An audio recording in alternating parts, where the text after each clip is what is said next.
Chapter 1108. Huang Longshi carried the girl far away to avoid being affected by the invisible killing intent. From time to time, he would look back at the battlefield. The old man helped his daughter carry the sunflower and could not help but sigh with emotion. Xianxia in his arms still did not wake up. She just subconsciously hugged the sable hat, the beaded golden hairpin wrapped in a hat pocket.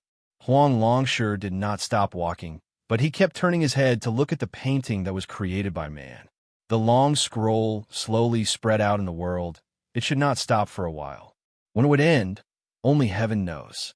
Huang Longshi was somewhat lost in thought.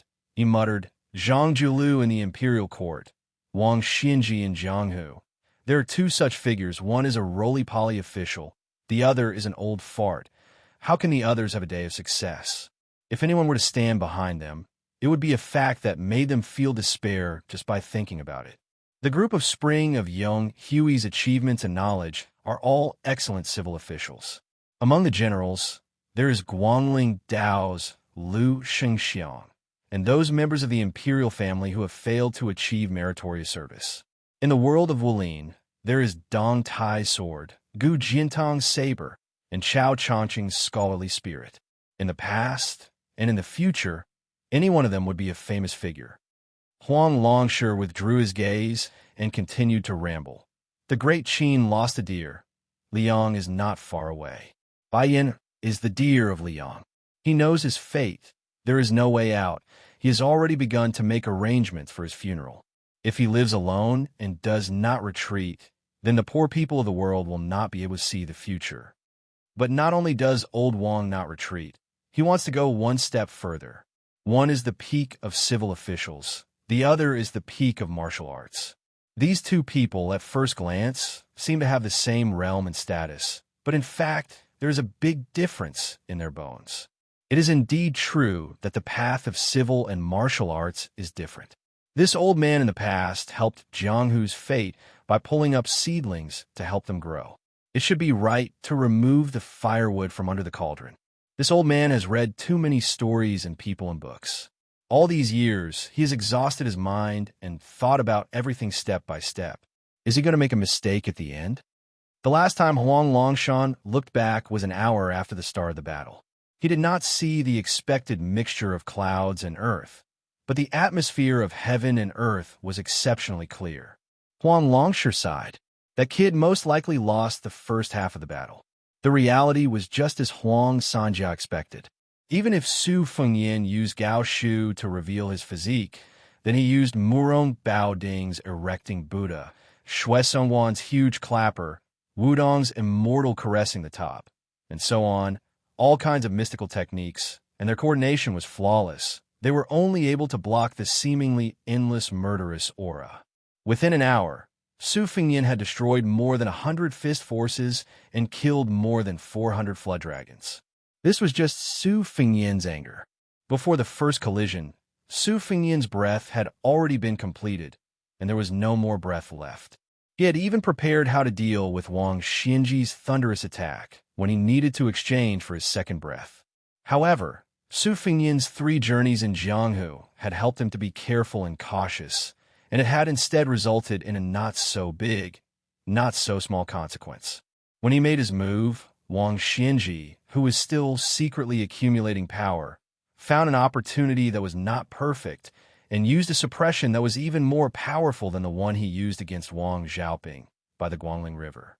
At the same time that the earth unleashed its murderous aura, the sky unleashed its murderous aura. Together, they crushed Su Fengyin, who was in the middle of it. The clouds in the sky, which had always been used by Su Fengyin, left their tracks. In the blink of an eye, dark clouds covered the sky. Just like the movement of the stars, it was enough to change Su Fengyin's originally shaky balance. It was not that Su Fengyin had not sensed Wang Xinji's backup plan, but he had expected that there was still about 15 minutes before Wang Xinji would summon the clouds in the sky, cater to the Earth's murderous intent. He was 70 to 80% sure that he would be trapped in that cage, and in the end, allow Wang Xinji to unleash his murderous intent. This was also a slight influence brought about by his incomplete soul. However, against Wang Xinji, This slight deviation was enough to put him in great danger. Wang Xianji raised an elbow, pressed his palms together, and twisted heavily. His palms then suddenly turned upside down. Wasn't the easiest thing in the world as easy as turning one's hand? Wang Xianji's lips curled into a cold smile, waiting to see. He did not think that killing a Su Fengnian, who only had the physique of Gao Shulu, would be difficult. When a person unleashed his murderous intent, the heavens and the earth were turned upside down. With Su Fengnian's position as the center, the heaven and the earth, which had been separated for thousands of years, were actually turned upside down. The earth was above, and the sky was below. Su Fengnian's misfortune was that he did not have any extra qi in his body, but the fortune in his misfortune also lay in this. Otherwise, even if Xianyuan Qingfeng and Lu Haoshi, these great celestial phenomenon experts, were present, their cultivation would also be turned into dust. When Wang Xianji attacked Wang Xiaoping, it could be said that he had only used a small part of his move. This was also reasonable. The original intention of this move was to deal with immortals like Qi Xuanjin. The essence of this move was to reverse karma. Not to mention the celestial phenomenon realm, the higher the cultivation of an earth immortal, the more severe the damage. Su Fengnian took advantage of the situation and changed his standing position along with the heaven and earth that had been turned upside down. Between heaven and earth, one should be indomitable. If this was said to be an unattainable speech, it would not be suitable for everyone. However, Su Fengnian had never been so ambitious. He only felt that no matter who it was, as long as they stood in a position, they had to shoulder something. If it was an ordinary commoner, they had to shoulder the responsibility of their parents' retirement. If it was a descendant of an aristocratic family, they had to shoulder the family's legacy. If it was a court official, they had to shoulder the rise and fall of the world. Su Fengnian only remembered that he had promised Su Xiao on the carriage outside the North Pass that Su Xiao would leave behind the burden. He could bear it. Su Fengnian did indeed bear the weight of heaven and earth brought by Wang Xianji. Su Fengnian, who was standing upside down, gradually bent his knees. For the first time, the young vassal king, who had exposed his physique, showed a dispirited look.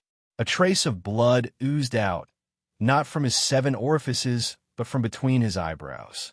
Wang Xianji's sneer deepened. When Su Fengnian was about to bear all the heaven's might, before he could break free from the cage by relying on his celestial being physique, the old man's figure flashed.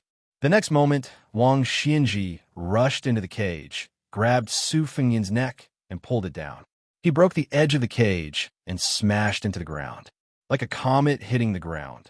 The ground cracked, and a bottomless pit appeared. Wang Xianji's fingers intertwined, and his hands clenched into a fist. With a loud shout, his burly body was about to fall. A sword pierced through the air. It came from the lotus peak of Wudong Mountain in Bailiang.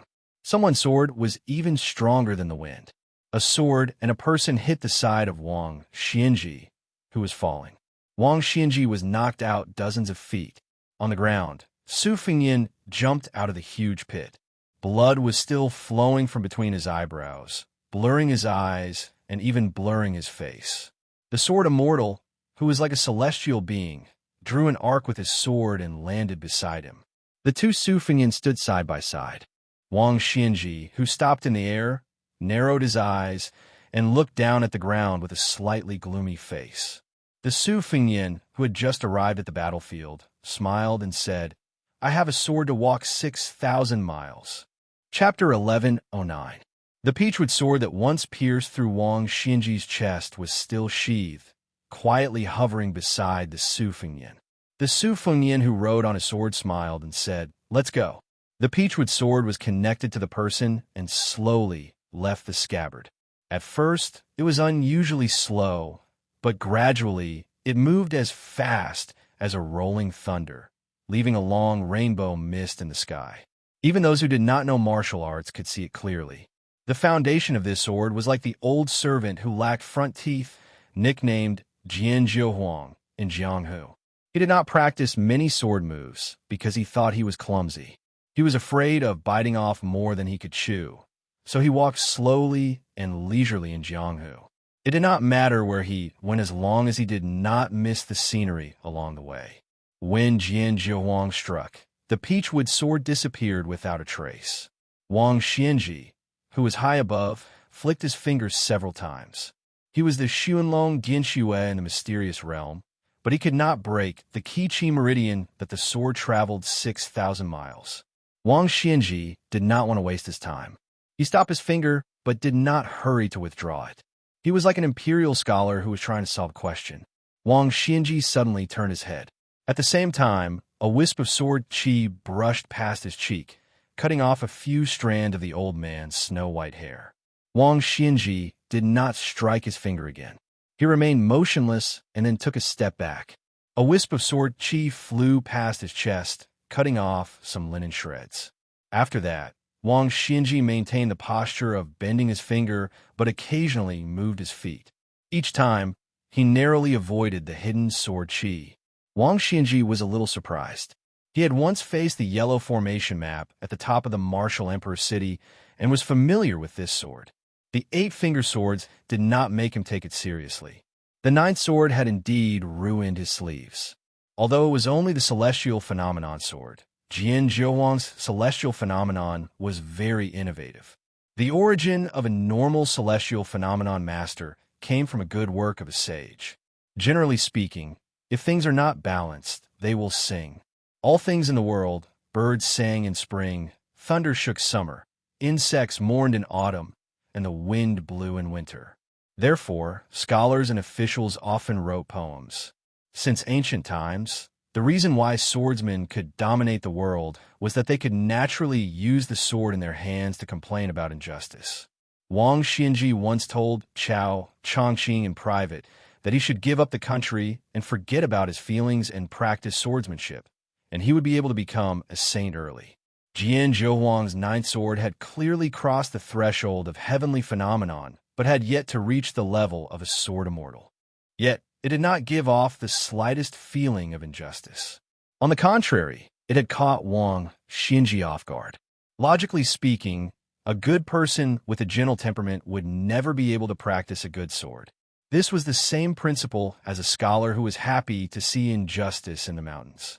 It was the same principle with swordsmanship. The advantage lay in the profoundness of each move and the emergence of one strange force after another. The sword's current style was also eccentric. After the move, there was no grand sword momentum like dark clouds. Instead, it was tirelessly swinging the sword back and forth. It was full of the earthly atmosphere like dogs barking and chickens crying. It was like neighbors quarreling, but because of their relationship, they only used their mouths and not their hands. It gave people the feeling that it was noisy and annoying. This new sword was only slightly different from the old sword that Jianzhuang had handed over. It was in that the latter was more skillful and crafty. Immortals rode on their swords in the wind and frosted 19 provinces in one night. This saying was used to describe the swiftness of sword immortals. The peachwood sword flew around Wang Xianji. It was unknown how long it had traveled. A few hundred miles? 1,000 miles? Wang Xianji knew. She had already wandered unscrupulously around him for a full 3,000 miles. The furthest she went was 9 miles. The closest she went was naturally brushing past him. She went back and forth tirelessly. Sometimes she drew an arc to escape for more than 100 feet, and sometimes she flew in a straight line for 3 to 4 miles. There was no pattern and no trace. Wang Xianji was still waiting. She was still bending her fingers without flicking them. Until the 7th time, she missed the peachwood sword by a hair's breadth. After a short moment, she finally tapped her finger lightly. Her finger tapped the air, but suddenly there was a very subtle sound of metal colliding with stone in front of Wang Xianji. The further she was from Wang Xianji, the louder the sound became. 6 miles away, the peachwood sword, which was made of ordinary material but had caused Wang Xianji great trouble, exploded in midair with a bang, turning into a pile of wood chips. Su Fengnian waved his hand. The chips returned from afar, condensed into a sword, and gently returned to the scabbard. After returning to the scabbard, the sword dissipated again. The scabbard was the tomb of the sword. Su Fengnian inserted the scabbard into the yellow sand by his feet. Clearly, he had decided not to use it again. Old Huang was never one to talk about fancy principles. He couldn't say something like, "Where my heart is at ease is my home." He only knew one thing. He was an old man who had left his hometown. Wherever he could sleep comfortably was where his home was. As long as he could sleep comfortably in the simple and crude room next to the stable on Mount Qingliang, that would be his home. Lying on a pillow, thinking about the few jars of old wine under the bed, he didn't lack anything and didn't need to think too much. Therefore, Old Huang's sword was fearless when it left the scabbard, and he had no regrets when it returned to the scabbard. Therefore, on his last trip to the Jianghu with his sword, returning the sword to the scabbard was like returning home. Swordsmen of my generation were not afraid of death. They didn't hesitate to break their beloved sword. Su Fengnian, who only occupied one spiritual and two physical forms, said softly, "After Saber 9, it should be Saber 10. He extended a hand and put two fingers together. With a gentle swipe, a long saber formed from purplish gold energy appeared under his fingers. It was shaped like a new sixth-generation Baoyang saber. It was not recorded in the Orthodox Taoist scriptures that living people had 3 spiritual and 7 physical forms. People were skeptical. However, Su Fengnian, who had withstood Wang Xianji's heaven and earth pressure, was extremely certain. Apart from his living body, he was only left with one physical form, Filth Remover. The 3 spiritual and 6 physical forms that the other 3 possessed were each in their own dreams. Su Fengnian squatted beside the pit. When another version of himself appeared, he did not watch the battle. Instead, he squatted down and hurriedly took in deep breaths to cleanse and remove the turbid energy in his body. Gao Shulu's physique was originally a pure body. Wang Xianji's shrewdness was to see through his filth remover with a glance. Under the overturning of heaven and earth, she forcefully stuffed him with countless amounts of filth. Gao Shulu's vigorous physique could almost ignore ordinary injuries. His recovery speed was so fast that it was beyond the reach of ordinary Vajra realm cultivators. Even if his internal organs were destroyed, or even his heart was pierced, he could still defy heaven and continue to live for a few hours. Chapter 11:10. The squatting Su Fengnian was surrounded by black qi. He stared intently at the cracks on the edge of the crater. A small clue revealed the general situation. After Su Fengnian became the 6th in the world, many outsiders began to study the martial arts process of this new Prince Liang. Most were surprised by Su Fengnian's secret learning. They didn't know that after his battle with Luo Yang and Dong Tai, in order to understand the sword intent in Beimang's Danhuang city, he had memorized the small cracks created by the flying swords of both sides. They also didn't know how much effort he had put into controlling Lu Hao's entry into the city and Song Yinqing's stagger. And after the peachwood sword that could be considered Wang Xiaoping's relic returned to the top of Lotus Peak, it wasn't to indirectly impart the sword intent, but to search for clues to investigate Wang Xianji's unique qi circulation. Xin Yuan Qingfeng blocked the way only to repay his debt, to cut off his thoughts. If he couldn't pass, then everything would be over. Once he passed, he would be able to surpass all others on the martial path.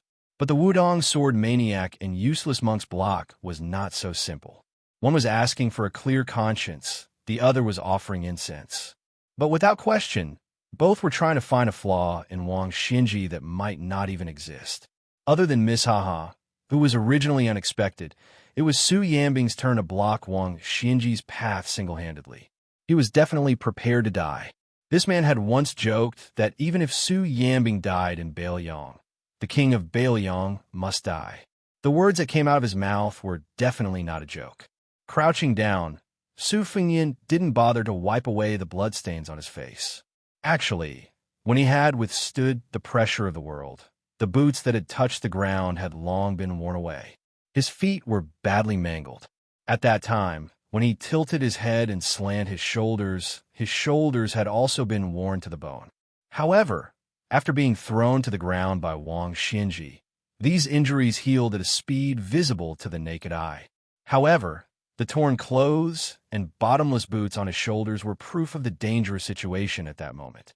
How many people could make Su Fengyan, who was now strong enough to dominate both the Separation Sun and Northern Mang Jianghu, suffer such heavy injuries? Other than Wang Xinji, who had not used all her strength, there were only Tuoba Bodhisattva and Dong Tai, who wanted to fight to the death. Su Fengyan continued to stare at the cracks on the ground. Only when his vision was blocked by the blood did he raise his arm and carelessly wipe away the thick blood on his face from between his eyebrows. Standing, Su Fengyan held the hilt of his saber and looked down at the extraordinary Baoyang saber. He said to himself, "This saber should have been for Zhao Huangqiao." He closed his eyes and took a big step back. His right hand opened in front of him, and his left hand held the saber behind him. The wind and clouds surged, and the yellow sand floated. Su Fengyan finally stood up from his squatting position, as if he wanted to witness himself wielding the saber. He pressed a finger between his eyebrows. The blood was blocked, but it still seeped through the gaps between his fingers. The face that Baoyang's old man said was very similar to the princess's face flowed down in a zigzag way. He wielded the saber. First, there was the continuous sound of thunder.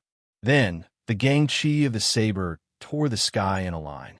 This was a saber move that Su Fengyan had comprehended on his own.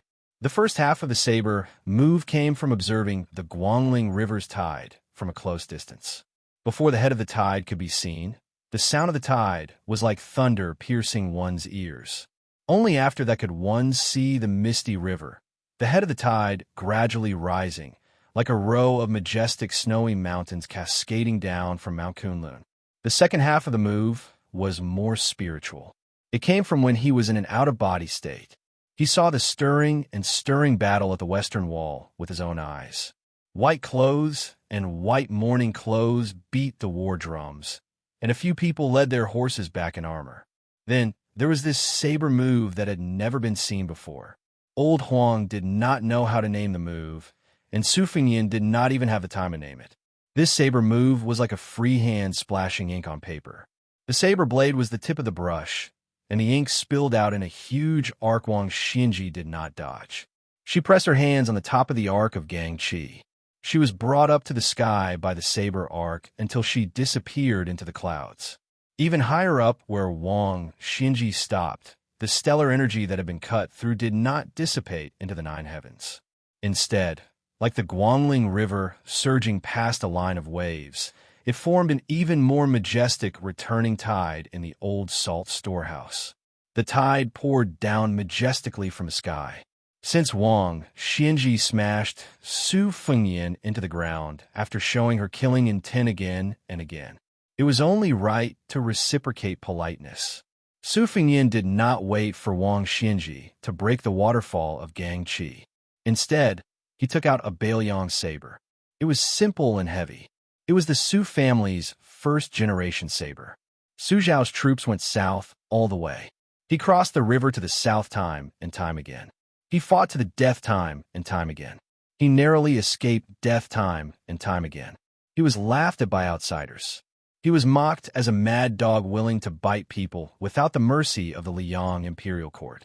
Su Xiao never opened his mouth to argue with anyone. He also never explained anything to his eldest son, Su Fengyan. Su Fengyan only knew the answer when he was in a trance. Su Xiao had always been a pawn crossing the river in precarious times. He did not want to die, but he was not afraid of death either. Who cares about your mother's world structure? Who cares about your mother's emperors? Who cares about your mother's chessboard rules? Su Fengyan took a step forward with the saber in hand. He pointed the tip of the saber upward at Wang Xinji, who was in the clouds. He whispered softly, "Cross the river." A black rainbow hung upside down from the ground. Wang Xinji, who was fighting against the inverted waterfall, was hit in the chest by the saber. The two Su Fengyan, standing on the ground, could see the black that being slowly pressed down by the waterfall. Then, the saber violently slammed back into the distant dome. The Su Fengyan who had traveled through the black and white season sighed and said softly, "It's difficult." Su Fengyan nodded but soon smiled and said, But this time, the old man won't dare to only use 70 to 80% of his strength. Just as he finished speaking, a beam of light descended from the sky. The earth trembled with it. Wang Xianji was like a god of the heavenly court. He walked out of the heavenly gate and descended to the world. A fist-sized wound appeared on the chest of the hemp-clothed old man. Even though the body of this world's most powerful man was not inferior to that of Gao Shulu, who had been at her peak for 400 years, there were still no signs of recovery. There were sprouts in his flesh. The scene was strange. It suddenly grew and suddenly died. What was even more mysterious was that after Wang Xinji was knocked into the clouds, he actually dragged down a bolt of lightning as long as a spear. Wang Xinji, whose shoulders were severely damaged, asked with a cold expression, "Is that all you've got? Who in the world could be a match for this martial artist who is probably above the celestial beings? How could he kill him if he won? Moreover, Su Fengyin most likely would not be able to wait until the last pair of spirits who had not returned from their long journey." Chapter 11:11. Su Fengyin, who only had one spirit of filth removal left, had stopped the bleeding between his eyebrows. The Su Fengyin beside him, who had just returned from an out-of-body state, had one spirit and two spirits. Although he still lacked 2 spirits and 4 spirits, he was still able to hurt Wang Xianji. Su Fengyin didn't think he was weak. However, arguing with Wang Xianji was useless. Therefore, facing Wang Xianji's question, he didn't argue with this angry old man. Instead, he just repaired the body gifted by Gao Shulu. Wang Xianji sneered. "So you don't have any last words?" Su Fengyin stretched out his hands and covered his face, wiping off the blood with his 10 fingers. His eyes were clear. Wang Xianji said the word "good" heavily. Then Su Fengyin, who had just returned on his sword, saw Wang Xianji step out and throw out the long spear made of thunder and lightning from the sky. However, when he saw this scene, Su Fengyin, who had a physical body, had already been sent flying backward, crashing to the ground 1,000 feet away. His uncontrollable body even bounced a little on the ground and continued to slide for over 100 feet before coming to a stop. Wang Xianji's move was so fast that Su Fengyin, who was still standing, could only see the residual shadow of Wang Xianji after throwing out the spear. Su Fengyin, who had fallen to the ground, slowly got up and bent over. His chest was badly mutilated, with white thunder and lightning twirling around and sizzling. When Su Fengyin reached out his hand, countless thin red threads and red snakes swam out of his arm. When Su Fengyin's fingers touched them, the red threads and the white lightning died together. It was obvious that the secret skill Su Fengyin stole from Han Diaoxi's head didn't work immediately. The long spear of thunder and lightning in Wang Xinji's hand was still there, but its momentum was reduced by 20%. Another footprint appeared in the sand in front of the old man. Su Fengyin, who had just stood up, was hit by the lightning spear again. However, he wasn't knocked down this time. He tilted his head back slightly and held a piece of thunder and lightning in his hands to prevent it from stabbing his neck. Then he stepped back lightly on the ground. The first time, he deliberately opened his door and took the thunder strike because Su Fengyin wanted to learn more about Wang Xinji's chi flow with the help of Gao Shulu's pure body. Since Wang Xinji's second spear was the same, there was no need to take all the attacks as before. The footprint in front of Wang Xinji was getting deeper and deeper, and the gap between throwing the spear was getting shorter and shorter. In the distance, Su Fengyin could only retreat again and again. He retreated 8 times in a row and used the nameless fist technique taught by Wudong's Su Fengyin for the last time. His waist was like an axle, and his body was in a circle. His hands followed Su Fengyin's body and moved around in circles. When Su Fengyin finally stood still, his spine was straight and his back was not hunched. His hands gently swayed up and down. A few inches above his palms, there was a ball of thunder and lightning that rose and fell. They looked playful and light, but it was easy to underestimate the power of thunder and lightning contained in them. Su Fengyin's hands moved in an arc, and the 2 snow-white balls of thunder and lightning merged into one and gradually dissipated in front of him. At the same time, Su Fengnian, who had returned from the black and white spring autumn, had a drastic change in expression. He began to turn around and rush toward himself. The ninth footprint appeared in front of Wang Xianji, who only had 3 feet of thunder and lightning left in her hands. Before Su Fengnian's soul was about to crash into Su Fengnian's body, Wang Xianji had already closed in on the ladder. She took the initiative to make a move, but it was unknown whether it was a spear or a sword.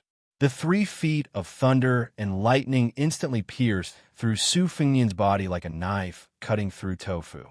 Wang Xianji's right hand held the 3 feet of thunder and lightning that had successfully broken through Su Fengnian's body. She suddenly lifted it up and lifted Su Fengnian's entire body into the air. The next scene was puzzling. Before Wang Xianji could pull out the thunder and lightning, Su Fengnian took the lead. His hands pressed down on the immortal weapon that seemed to have come from the ninth heaven, and he kicked Wang Xianji's shoulder. His body floated 2 feet away and staggered. Not only did he not take the opportunity to pull out the thunder and lightning, but he also fiercely slapped it and took the initiative to pierce through Wang Xianji's body. Wang Xianji did not take advantage of the victory to pursue and attack. He stood in place and nodded. For the first time, he showed a bit of appreciation. If he had pulled out the thunder and lightning, then this kid would have suffered the first 8 spears and the last sword for nothing. The 8 spears were just a smokescreen. The key was the sword that Wang Xianji had just created. Originally, he wanted to give it to Dong Tai, who had just returned from a visit to immortality. Everyone in the world used the 3-foot sword to describe a long sword, and his sword move was called 3 feet. The superior way of the sword always emphasized the idea rather than the technique, and the deep meaning of 3 feet naturally lay in the 3 feet. If Su Fengnian had pulled out the thunder and lightning to lessen his injuries, he naturally would not have understood the profound meaning. However, even if he understood the meaning of 3 feet sword, what could he do? Even if he, Wang Xianji, was only a swordsman, he still had 4 sword moves that were no less than 3 feet. The reason why he chose this move was that since Su Fengnian had injured him with a single strike, he wanted an eye for an eye. Even if the size of the wound was the same, it had to be exactly the same. As for the other 4 earth immortal swords, Wang Xianji's original intention was to kill 1,000 horsemen with 1 strike, and the imperial court was nothing to him. Wang Xianji was born in a poor family. At that time, it was far from the current Liang imperial court, where all rivers flowed into the sea. He was truly from a poor family with no noble children. He still remembered that after he abandoned literature to practice martial arts, after going through many hardships, he finally learned a rough lightness skill for the first time. However, he did not dare to show his skills in the streets. So he could only experience the feeling of flying on the grass in the wilderness and stepping on the snow without leaving a trace. When he was exhausted, he used the heaven and earth as his bed and blanket and casually lay down on the grass or the snow. He still remembered the smell of mud and grass and the cold feeling of washing his face with snow. Later on, by chance, he switched to practicing swordsmanship midway. When the sword produced sword chi, the ecstasy at that time was still fresh in his memory, no matter how many years had passed. After that, step by step, he stood at the peak of martial arts, overlooking the world and flying with the wind. When he looked around, there was no one to stand shoulder to shoulder with, so there were not many things worth remembering. The 2 Su Fengnian stood together, but their souls did not merge into one. This was because Wang Xianji's sword had injured the qi far more than a body. Since Gao Shulu's body could still withstand it, there was no need to draw legs on a snake. If they rashly merged into one, it would be like walking into a trap. Moreover, it would damage the originally invincible golden body that could be said to be free of filth. Wang Xianji's wound had already sprouted tender shoots all over the place. One after another, new muscles and bones were growing out. The injury on his chest was no longer shocking. It was now the Su Fengnian's turn to suffer. The red snake struggled to cling onto him, but was still unable to completely dispel the remaining thunder and lightning sword chi. Wang Xianji suddenly said, When this old man was still a scholar, he had a heart-to-heart talk with his senior scholar. He said something to him. Today, I'm afraid the senior's bones have already turned to dust in his grave, but this old man still remembers it. Instead of being recorded in the annals of history, it's better to be hanged at the gate of the country. But in those troubled times, this scholar died in the midst of the turmoil and chaos of war. He did not put his ambition into the imperial court, nor did he die a worthy death. When this old man heard the news of his death, when he went to collect his body, he simply dug it out from the hundreds of corpses lying on the ground by the roadside and hastily buried it. The long sword that this gentleman wore when he was alive was probably worth several dozen taels of silver, but it had long been taken away. The gentleman's remains were given to me as goods to exchange for official hats or wine money. When has Wang Xianxia ever blocked the path of a younger generation? This old man oversaw the Eastern Sea. As long as he was alive, has there ever been a martial artist like Liu Songtao who was confident in his backing and brought disaster to the world? The imperial court was powerful, with armor on their backs and cavalry galloping, while the common people were unarmed and defenseless. The world was divided into ups and downs, and the ones who died the most were precisely these innocent people. This old man did not want these people to encounter the oppression of the government in times of peace and prosperity, as well as the wandering bandits in times of chaos. He did not want everyone to be able to easily deal with them. He only hoped that more people, when they were at the end of their rope, or even before death, would be able to take a step forward instead of only being able to kneel down and kowtow to beg for mercy. Wang Xianxia did not ask for much. He only wanted to give the people of the world one step only. Su Fengyan calmly asked, "Why are you saying these things?" Wang Xianxia indifferently said, "This old man has lived for too long and has seen too many things. Usually, he has nothing to say to anyone. You, kid, are not willing to say your last words, but this old man wants you to die with a clear understanding. If you were an ordinary descendant of a vassal king, relying on the machinations of 2 generations to inherit the throne, why would this old man talk nonsense with you? Even killing you would dirty his hands." Su Fengyan was about to speak, but Wang Xianxia waved his hand and said, "This old man is well aware of what you want to say. It's just that whoever has the bigger fist has the bigger reason. No matter what you say, this old man is not willing to listen to you. It's as simple as that." Su Fengyan smiled and said, "It's still too early to decide who has the bigger reason. It's hard to say." Wang Xianxia neither denied nor admitted. He said, "This old man has finished speaking. Who deserves to die more? The truth will be revealed very soon." 100 li away, a worry-free man with sleeves fluttering in the wind was carrying an instant spear. Purple Qi came from the west. Chapter 11:12. Wang Xianxia looked around with a bleak mood. Although the Su Fengyan in front of him brought some surprises, it was still inferior to the battle that he imagined. If Chun Jibao did not come out of the cold, if Su Yanbing came with the instant spear, and if Luo Yang, who seemed to have a secret relationship with Baoyang, the 3 of them joined forces to suppress the young king. Only then could they really fight a hardy battle. Only 2 Su Fengyan showed up. Even if there were many traps, it was still not enough to fight. Su Fengyan looked up and saw that in the sky where Wang Xianxia was standing, the wind was rolling and clouds were surging. Large pieces of colorful clouds were quickly gathering, like a huge brocade that was spread out by the immortals. In the priceless advice of the Danding sect of Taoism, there was a saying, 3 flowers at one's head and 5 Qis at one's origin. But the current scene was obviously far beyond this category. A sage who was both a wine immortal and a writer, and even a swordsman, once left a popular poem, "Between the clouds of the White Emperor, 1,000 miles of Jiangling returned in a day." The later generations often did not have deep feelings and did not know the true meaning of the poem. Su Fengyan sighed. Wang Xianxia finally could not hold back and was ready to use his killing move. After killing people, he would open the gate of heaven. However, he would not fly to the heavenly court and become an immortal. Instead, he would guard the gate of heaven for the martial artists in the mortal world. Su Fengyin exhaled deeply. He was still not in a hurry to merge the out-of-body soul beside him with his body. Instead, he stood still and waited for Wang Xianji to reveal the truth and launch a thunderous attack. Wang Xianji took a deep breath.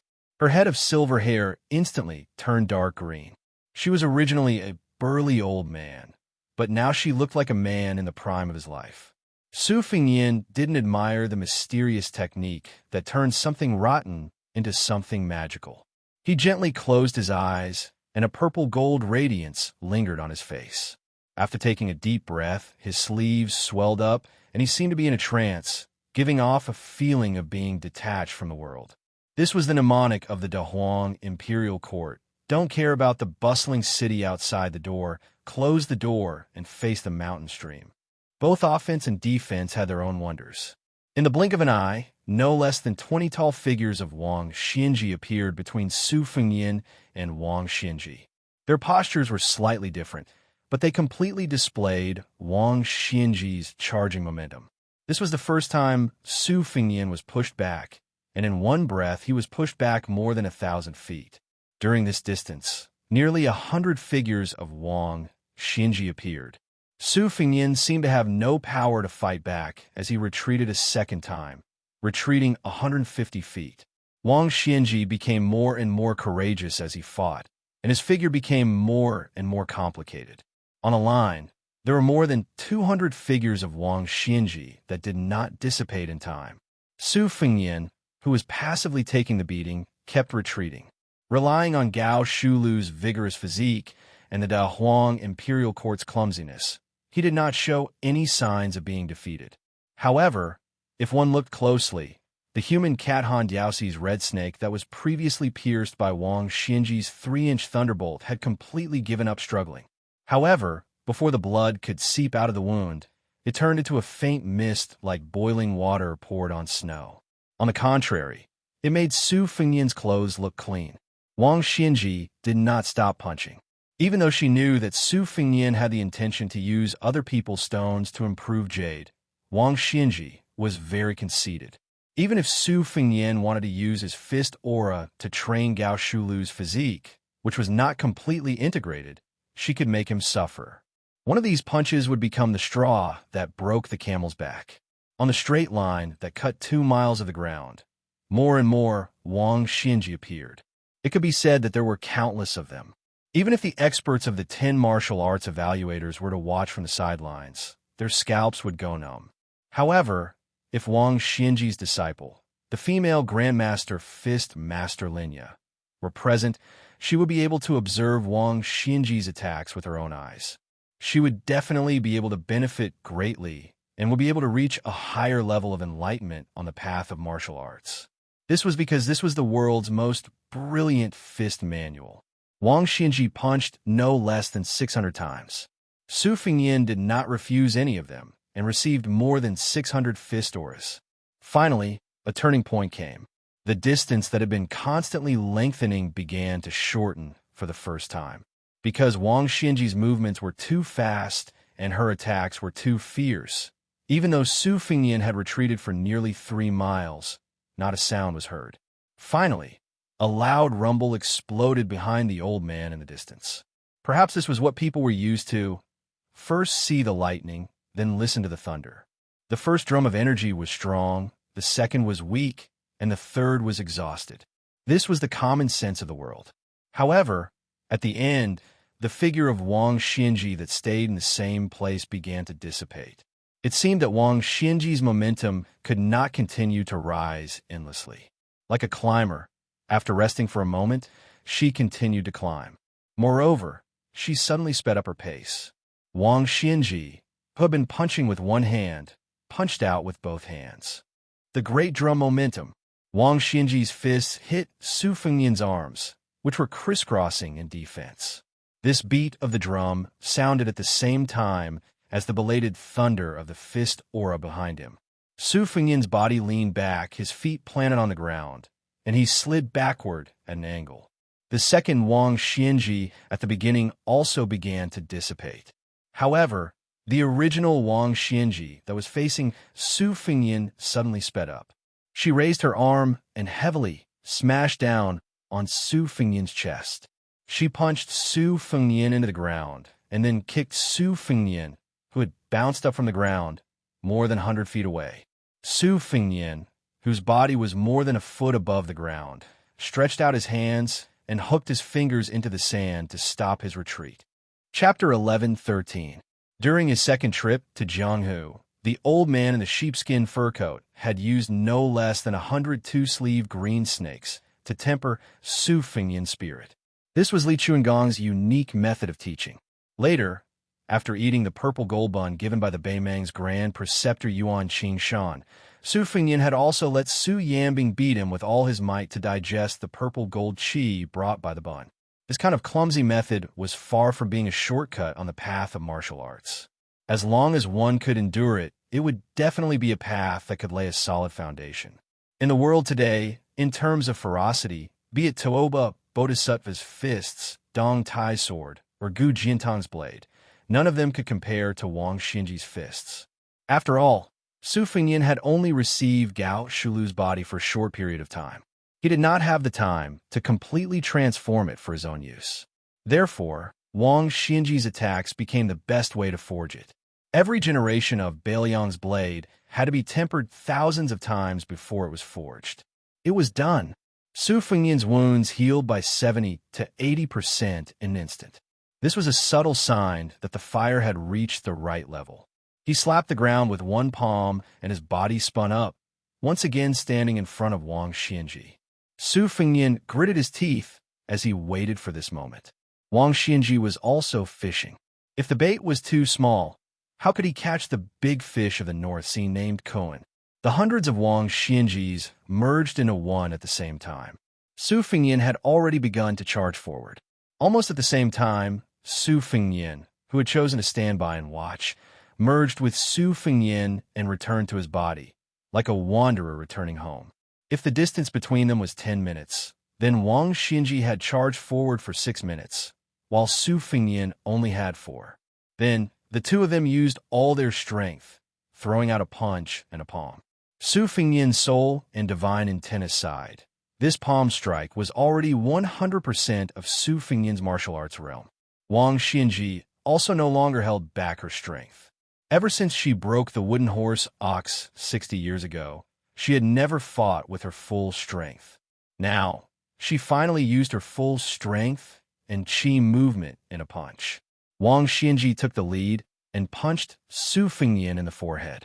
Su Fengnian slapped Wang Xinji's chin. The two of them left the ground at the same time. At the same time, they returned to the ground and rooted themselves to the ground.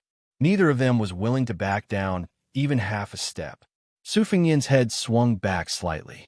Although Wang Xinji's head did not move, her originally greenish-black hair once again turned white.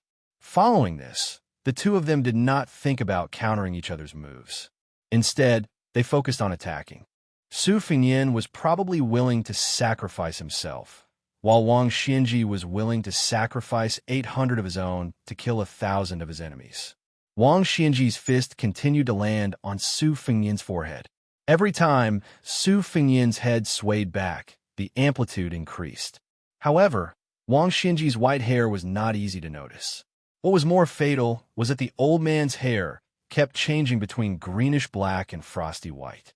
It was completely different from Su Fengnian's unstoppable decline. The two of them stood in the same place, exchanging punches and palms. Su Fengnian's forehead had already caved in, but Wang Xinji was not at ease either. Bruises and spots appeared on her face. Su Fengnian fought fiercely without retreating. At the beginning, he could give Wang Xinji 10% of his strength. After exchanging more than 60 blows, he only had 80% of his strength left.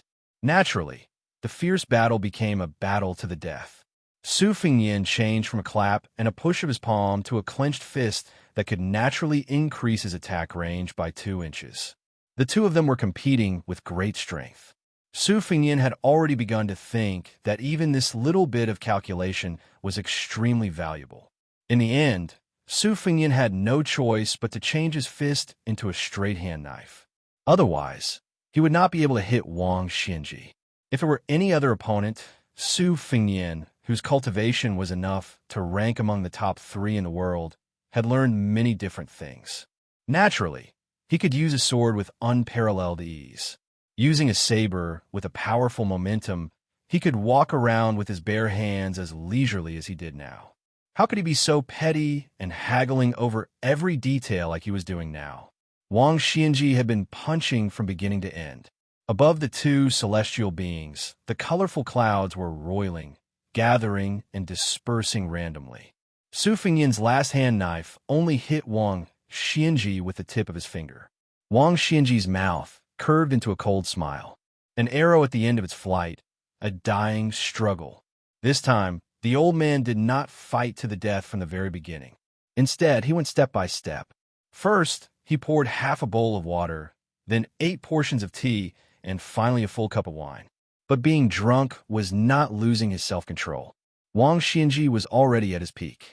When Su Fengyan's head swung back in a semicircle, the old man was unexpectedly able to flourish even more.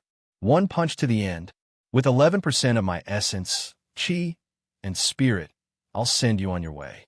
This old man's last battle in this world was not in vain. Su Fengyan, who was indeed an arrow at the end of its flight, no longer sent out a hand knife. Instead, he drained the pond to catch fish.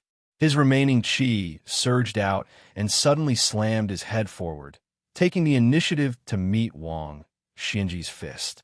Su Fengyan was sent flying by the punch. His entire face was like a porcelain that was about to shatter. It was extremely frightening. Not only his face, but his entire body was also in such a miserable state. After being hit, Wang Xianji did not feel good either. His footsteps were light, and he staggered back. The arm that punched was hanging down. It was already fractured. Su Fengyan's body was about to fall, and he smiled. In an instant, the person from Daylily, who was not too far away, threw out an instant spear. After Wang Xiaoping died, the sword pierced through Wang Xianji's body. This spear, following the trajectory, happened to once again pierce through Wang Xianji's chest, who could not dodge. The instant spear pierced through Wang Xianji's tall and sturdy body. The spearhead nailed into the ground diagonally. Wang Xianji was enveloped by the power of the spear and flew backward. However, compared to Su Fengyan, who fell heavily to the ground and raised yellow sand, the old man suddenly stopped when his back touched the ground. He strangely floated in the air and then slowly stood up. Wang Xianji was expressionless. He looked at the second Su Fengyan in the distance, who had 1 soul and 2 spirits. He hurriedly returned to his senses, but he still did not stop thousands of blood vessels from flowing out of the cracks in his body. Those who deserved to die could not die. Those who wanted to live could not live. Blood soaked his clothes and dyed the yellow sand red. Su Fengyan lay in the blood, just like that. The young king of Bailiang, who was on the verge of death, looked at the sky with blurry vision. Su Fengyan closed his eyes. His soul floated out in all directions, and even Gao Shulu's body was no exception. Together, they slowly swept towards Huang Longshi and Miss He. He only hoped that the last bit of his cultivation could save the life of the silly girl who always liked to carry sunflowers. Wang Xianji finally spoke. "Do you have any last wishes?" Su Fengyan, whose vitality was gradually fading, did not speak. Before he left Wudong, he had already set up a plan. Bailiang had a puppet Su Fengyan that looked like him. Even if he died in the battle and Bailiang lost the real Su Fengyan, there was still the king of Bailiang. In this way, as long as the Su family's banner did not fall, the morale of Bailiang's army would still be there. They would not be defeated by the million-strong cavalry of Bailiang. The Central Plains would probably see the smoke of war later. Chapter 11:14. On the previously secluded desert bordering Yuzhou and Helian prefectures, some untimely figures appeared out of nowhere. A child in a tattered fur coat and a white scarf was busy driving the flock of sheep. The land at the border was barren. Fortunately, the spring grass was plump compared to other seasons. Even so, the 6 or 7 old goats were still thin and dirty, looking like a group of lethargic old people. The child had a straw rope tied tightly around his waist. His cheeks were dark and thin. He He had a wooden pole under his armpit and an old sheep whip in his hand. He walked and stopped with the flock of sheep eating grass. When he stopped, he would hold the sheep whip in his mouth and hold the pole with both hands, waving it wantonly. Occasionally, he would imitate the posture of some adults in the village shaking the pole. Northern Liang worshipped martial arts, and its people were ferocious. There were many dens that were rich in hard martial arts. This was because the experts in the eyes of the common people were usually in a large group. Even the women and children knew some martial arts. For example, there was a saying in Yuzhou that 9 out of 10 sheep knew martial arts. This was the first half of the saying, and the second half was that only 1 out of 9 martial arts masters could be a great spear. It meant that it was easier to practice martial arts than spear. However, since ancient times, the poor studied while the rich practiced martial arts. Such a poor child would not be able to touch the threshold of spear arts in his lifetime. After that, the child saw a frightening scene more than 10 miles to the south. The earth suddenly shook, the sand suddenly rose, lightning flashed, and the wind was calm. The child was curious and thought that the flock of sheep would not get lost. So he began to drag the pole and whip to the south. He was thin and sallow, but his legs were not weak. Bailiang was very cold. Children from poor families were really weak. They could not survive the winter and could not be lazy. Therefore, children who grew up eating sand in the northwest frontier fortress, no matter how short and thin they were, would definitely lose in a fierce fight with their peers in rich Jiangnan. The child ran to the south, bending his back and rushing forward. He was unusually fast. While running and taking a few breaths, there were inexplicable explosions not far away. It was human nature to seek advantages and avoid disadvantages. It was not that the child did not think of turning back, but there were a few times when his stubbornness overcame his timidity, and he gritted his teeth and continued running south. Just like that, the goat-herding child slowly approached the battlefield in a daze. Su Fengyan's soul floated over and found Huang Longshi and Miss He. When the calculative Huang Xianxia saw this scene, the old man holding He could not help but be shocked and stunned. Was the most powerful vassal king in Liang really going to die like this? How many days had it been since he became the emperor of the Northwest? His way of dying was quite spectacular, fighting a battle to the death with Wang Xinji. However, the people of the world were fond of the 4 words, although defeated with honor, but they didn't like to die with honor. Huang Longshi sat cross-legged and gently held his silly daughter in his arms. He was a little emotional. In Tian City, he did not predict the choice of the wooden sword ranger. This time, he also did not predict the choice of another young man. But no matter what, the boy named Su still came as promised. The 2 souls of Su Fengyan held Jiajia's hands respectively and transferred the last of their vitality to her. They tried their best to wash away the disaster planted by the old Taoist of Dragon Tiger Mountain. The girl's complexion gradually improved and became rosy. Huang Longshi had walked a long path in his life and had seen too many things in the world. The old man had sneaked into Bailiang several times. Not only did he think that Chen Jibao was better than Su Fengyan, but he even appreciated Yuan's Wuzong more than his royal highness who was rotten on the outside. In the old man's eyes, the trick of hiding one's own stupidity was not a brilliant method worthy of admiration. This boy was born noble. So what if he was cursed? It was his fate to be constantly assassinated. Speaking of miserable endings, the people in Xianxia City who were cooked by their relatives, were they not miserable? When the country was destroyed and their families were in exile, those children who were sold by their cruel parents according to their weight were not miserable. More recently, the little girl in his arms also had a miserable life. All living things were bitter, and most of them were unspeakable. Even when Huang Longshi saw that Su Fengyan had resolutely descended the mountain to stop Wang Xinji without a perfect plan, he was only slightly surprised. He took it even more as a matter of course. This was something he owed to the daughter in his embrace in the first place. He even felt that this kid was extremely scheming, hoping that he, Huang Longshi, would lend a hand. Only when the situation was settled did Huang Longshi truly show some emotion. He asked softly, You don't regret it? Su Fengnian smiled and shook his head. Although he opened his mouth without saying anything, it was enough for Huang Longshan to know the general meaning. The reason why I rushed here was not only because of the agreement, but also because I knew that even if I tried my best, I couldn't beat that old man. Since one of us would die anyway, I might as well let one live. Senior, you don't have to think too much. The two of them asked and answered. Why didn't you hide in the army at the border and avoid fighting? No matter how powerful Wang Xinji was, he would have to kill until his hands were tired before he could see you.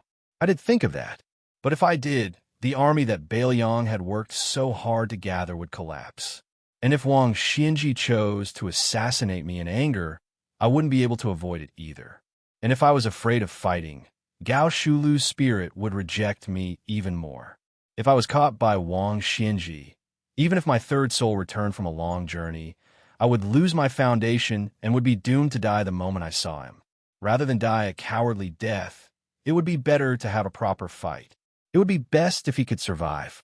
Even if he died, with Wang Xinji's magnanimity, she would not personally say that the new Prince Liang died at his hands. At that time, it would appear that I am a fake Prince Liang, and it would be useful.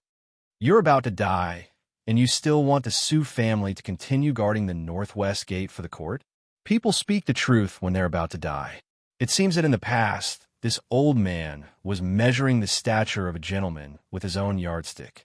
Naturally, it's not guarding the gate for the emperor of the Zhao family. It's not even for the people of the Central Plains. It's just Su Zhao's family business. I promised him that I would take it. It's that simple. On top of that, it's a good thing if the South can suffer less and have fewer people die. First there was Chun Jibao, then there was Wang Xinji. These two mountains are not much lower than the mountains that the emperor of the Zhao family is facing with Su Xiao and Zhang Julu. Do you understand the grievances here? Removing the vassals is the general trend. It's just that the Su family and the Zhao family are on opposite sides. I don't deny that the one in Great Peace City is a wise ruler. On the contrary, he can not only establish a country like his ancestors, but also revive the dynasty. Even if he's at the end of a dynasty, he might be able to turn the tide and continue the dynasty. But this doesn't prevent me from being his mortal enemy. However, he wants Zhang Julu to die a horrible death. He should be going against the current. The poor people in the wilderness are constantly entering the court and squeezing out the positions of the Chinese families. It's not something that he can stop alone. Senior used 20 years to uproot the fields of the spring and autumn period. Master Li Yishan praised you endlessly. In the last years of Yonghui, Senior sneaked into Bailiang for the third time. After meeting with Chun Jibao, Su Xiao secretly mobilized most of the elites of the Fushui Association and 700 Autumn Water Light Cavalry, led by Lu Qiu and Su Yanbing. They were determined to keep Senior here, but Master was determined to stop them, so they didn't move. There's such a thing. Yes, many people have praised me in private, but Li Yishan's comment about me being a man of great ambition and extraordinary talent was the only one who hit the mark. Do you know why? I don't know. As they chatted, one of the two, Su Fengnian, absorbed the tribulation in Miss He's body like a whale, and the other helped her to fill in the divine will. Huang Longshan smiled and said, "It's okay if you don't know." In another book, an ancient person named Kong Zhigui wrote an ancient text called Northern Mountain Translation Text. The 8 words in it are very suitable for me. The sun is bright, and the frost is cold in autumn. Later, Huang Tingjian extended it and wrote a sentence. When young and talented, he will accept noble visits, but when old, he will be loyal and righteous. The two Su Fengnian were a little puzzled, but they didn't think too much about it.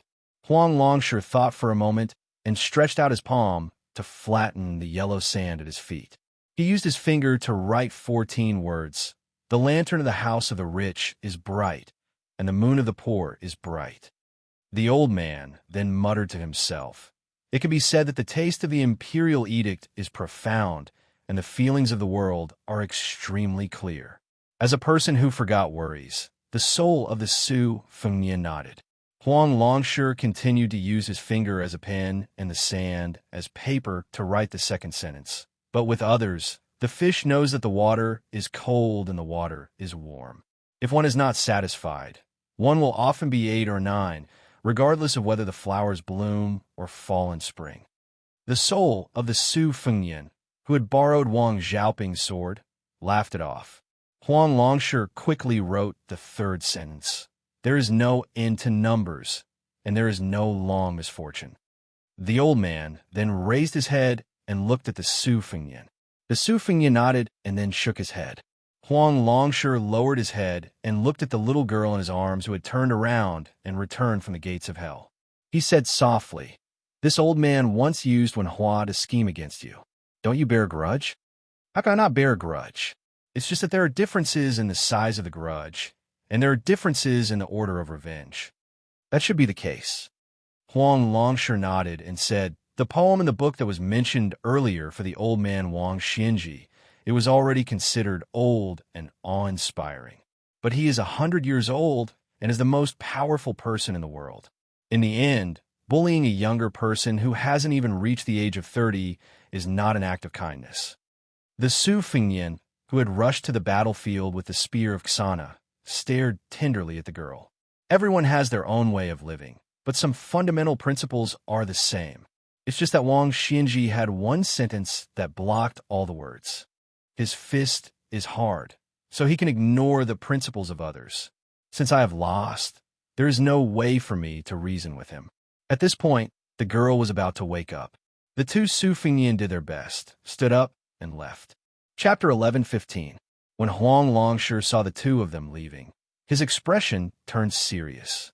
He looked at the sky and gently put down his daughter, who was slowly opening her eyes. He stood up and muttered to himself, "This old man doesn't trust anyone and is used to judging others with the greatest malice. You, Su Fengnian, are in a situation where you have nowhere to retreat to, yet you still do things to satisfy this old man. It seems that this old man has indeed misjudged you in the past." Huang Longshi smiled and turned his head, seemingly answering his own question. "Su Fengnian, you definitely don't know that the reason why the last person who was spiritually traveling to the spring and autumn period could not leave the spring and autumn period was because this old man purposely closed this book. That was why he could not leave that page. Now that things have come to this old man can no longer hide it. Helping you is also helping himself." The old man lamented. "Who will wake up first? Only you will know." Huang Longshi took a deep breath. This old man could have achieved the realm of Confucian saint long ago, but he purposely suppressed it. Otherwise, there wouldn't have been a fleeting Xianyuan Jingsheng after the spring and autumn period. This old man will give you a true, carefree journey. Huang Longshi raised his arm, drew strokes, and pointed at it. He wrote 8 words. "I write the spring and autumn period to respect the heavens and earth." He flipped open the book and opened the door. It was as if a door opened behind Huang Longshi.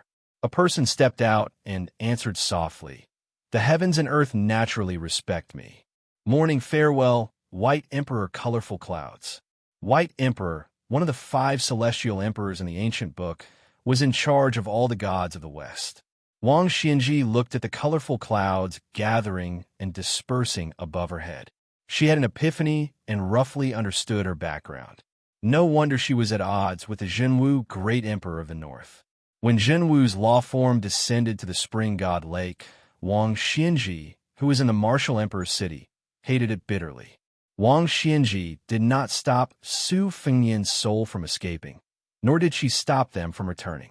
Sensing the weak aura of Su Fengnian lying in a pool of blood, Wang Xianji looked at the northern sky and asked loudly, "Fight again in the sky?" The sky did not respond to Wang Xianji's question. However, someone in the human world replied with 2 words, "No need." A huge firefly crashed into Su Fengnian's bloody body. Wang Xianji frowned and turned to look in that direction. Su Fengnian knelt on the ground with one knee and one hand on the ground.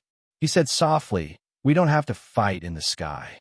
Wang Xianji narrowed her eyes and stared at the young man who had perfected the divine will. She was a little puzzled. She was not dead yet. The old man looked at Huang Longshi's situation and quickly understood. This young vassal took a different path from Yuan Qingshan of Beimang. He wanted to merge the 3 religions of Confucianism Buddhism, and Taoism. Unfortunately, he lacked the most important style of Confucianism. Wang Xianji did not think there was anyone in the world who could make Su Fengnian understand this realm. If Chao Changqing gave up his cultivation, well, there was a 50 to 60% chance. However, this official in black wanted to restore the country. Even if he liked Su Fengnian very much, he would not let his emotions affect his decisions. He wanted to restore the country in West Chu and give it to someone else. However, Wang Xinji did not expect that the cold-hearted Huang Sanjia would do such a thing and really let the last wanderer of spring and autumn win.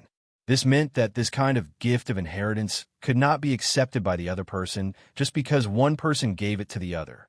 Just like when Su Fengnian first went to Mount Wudong to practice the blade, Wang Zhongluo did not hesitate to give away the cultivation of the Great Yellow Court. However, in the end, he only gave away 60 to 70%, which was a serious loss. It was far from letting the young His Royal Highness achieve immortality in one step. Huang Longshi's action was no different from gambling. However, if he gave away the realm, but could not make Su Fengnian accept it completely and only made half of the Confucian sage, which was useless in the end, then it would be the biggest joke in the world. Wang Xinji's injury was not fatal, but it was not light either. Especially that instant spear, which could be considered the most embarrassing time since he reached the top of martial arts 60 years ago. The old man still could not let it go. It was not a matter of the severity of his injury, but that no matter how Wang Xinji deduced afterward, he could not avoid it. Su Fengnian grabbed a handful of sand, stood up, and opened his palm. The yellow sand was blown away by the wind and was thrown into the sky. A line went far away and seeped into the colorful clouds. Like mud sprinkled on brocade, it scattered the wind in an instant. Su Fengnian's 3 souls and 6 spirits had returned to his body. Although his face, which was torn apart by Wang Xinji, had not healed, it was still shocking. However, his momentum was majestic and incomparable. Wang Xinji's expression was calm, but there was a slight ripple in his heart. However, his will to fight had never been as high as it was now.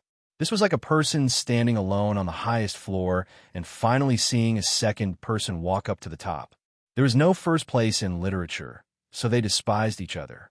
There was no second place in martial arts, so they killed each other. Wang Xinji, who had always let the younger generation show off all kinds of amazing moves, took a step back and a step forward. This was the first time she took the initiative to make a fighting stance. Su Fengnian took a step forward and a short knife appeared in his hand. He held the spring, thunder upside down. The second step was a long one. He held the winter embroidered knife, which was slightly longer. The 2 knives given or borrowed by Baihu Er's face accompanied him through the 2 Jianghu in Liang and Beimei. Spring thunder on the left and winter embroidered knife on the right. Su Fengnian rushed to the front of Wang Xinji with 2 knives in his hands and chopped down with a winter embroidered knife. Wang Xinji raised her hand and held the winter embroidered knife, which did not emit any blade light. Her right hand was about to blast out in an attempt to smash the boy's chest. The young man's will had reached the peak, but Gao Shulu's body was still on the verge of collapse. However, before Wang Xinji could make a move, the spring thunder knife came horizontally. It was actually faster than Wang Xinji's by 11%. The 2 knives looked light and easy. Other than the word fast, there seemed to be no other mystery. However, Wang Xinji unexpectedly used her elbow to block the knife and then retreated. Su Fengnian followed like a shadow and always kept a distance of 1 knife from Wang Xinji. The winter embroidered knife stabbed Wang Xinji's wound, which was made by the instant spear. Wang Xinji was not afraid. She let the dangerous knife stab her, but her fist smashed towards Su Fengnian's neck. Su Fengnian's figure swayed, and the embroidered saber left his hand, barely dodging Wang Xinji's heavy punch. His body drifted past Wang Xinji, and then he grabbed the embroidered winter saber that came out of Wang Xinji's body. It was really a leisurely stroll. Chapter 11:16. Since he did not manage to plant a follow-up chi in the winter embroidered saber, The saber strike seemed to have severely injured Wang Xianji, but it was more of a humiliation. Wang Xianji was finally forced to the point where he could be calculative. He did not turn around to pursue the attack. Instead, he tapped the ground with the tip of his foot and used his back to crash into Su Fengyan. He made up his mind. It did not matter if he took one or several slashes. As long as he could completely crush Su Fengyan's body, the outcome would be decided. Su Fengyan, whose back was facing Wang Xianji, took a few steps to the side and brushed past Wang Xianji again. When their gazes met, Su Fengyan slashed his saber at Wang Xianji's neck. Wang Xianji suddenly sped up. Not only did he lower his head to avoid the bright blade, but he also staggered towards Su Fengyan's side. He pushed his palm forward and pushed it towards Su Fengyan's shoulder. Su Fengyan twisted the tip of his foot and spun half a circle. He used the inverted spring thunder saber's blade to block Wang Xianji's palm. Wang Xianji clenched his fist and clamped the blade between his thumb and index finger. He was about to break the short saber. Unexpectedly, Su Fengyan casually swung his winter-embroidered saber horizontally. The tip of the saber brushed past the hilt of the spring thunder saber. The latter kept spinning. Not only did it avoid Wang Xianji's grip on the saber and his subsequent attempt to destroy it, but the short saber also spun around the old man before it finally fell back into Su Fengyan's hand. Wang Xianji kicked out. Su Fengyan leaped high into the air. Wang Xianji threw a punch. He no longer hoped that his fist would hit flesh. Instead, he used his fist force. Wang Xianji seemed to be in a tight spot, but the might of his fist far surpassed all his previous moves. It was clear that the old man was still holding back. Su Fengyan's figure suddenly flashed and disappeared. He appeared dozens of feet away with his sabers in hand. His sleeves fluttered. Similarly, there was a hidden mystery. As Wang Xianji ran forward, he laughed loudly and said, "Are you that unhappy?" Su Fengyan did not say anything. Just as Wang Xianji was about to reach him, he casually tossed the spring thunder saber into the air. Instead of holding winter embroidered in his right hand, he gripped the saber with both hands and charged at Wang Xianji. Wang Xianji and Su Fengyan slowed down at the same time. Then, on the battlefield, wherever Wang Xianji went, a figure would appear. Then, they would attack Su Fengyan together. On the other hand, Su Fengyan continued to run forward without hesitation. Xiao Dong slashed towards an empty space where Wang Xianji was not. In the blink of an eye, another Wang Xianji slid back a few feet. A thin line of blood appeared on his forehead, and blood slowly seeped out. At the same time, the hundreds of Wang Xianji disappeared. The world would never have imagined that the great Wang Xianji would be defeated by someone else. Su Fengyan continued to get close to Wang Xianji, pointing the winter-embroidered saber in front of her. Everyone stopped when it was appropriate. Countless tiny wounds appeared on Wang Xianji's body. He did not let Wang Xianji get close to him, but he could leave a mark on Wang Xianji's body every time. The spring thunder saber that was tossed into the air reached its peak and began to fall. Wang Xianji's patience was probably exhausted by such tireless and precise calculations. What followed was an extremely fast close combat. The wounds on his body from winter-embroidered saber became deeper and deeper, but Wang Xianji was also getting closer and closer to Su Fengyan. The most dangerous time was when Wang Xianji's palm almost broke Su Fengyan's neck, and Su Fengyan's winter-embroidered saber almost cut Wang Xianji's waist in half. However, both of them gave up on the hope of exchanging lives this time. The falling spring thunder saber was getting closer and closer to the battlefield on the ground. The ground beneath their feet was cracked and mottled, and it was unbearable to look at. However, no matter how fast the two of them attacked, the yellow sand remained motionless 1 zhang away from where the two of them were standing. Not a single grain of sand moved. Victory and defeat were only a hair's breadth away. Wang Xianji gave his all. He was still in the predicament of being cut by a slow saber.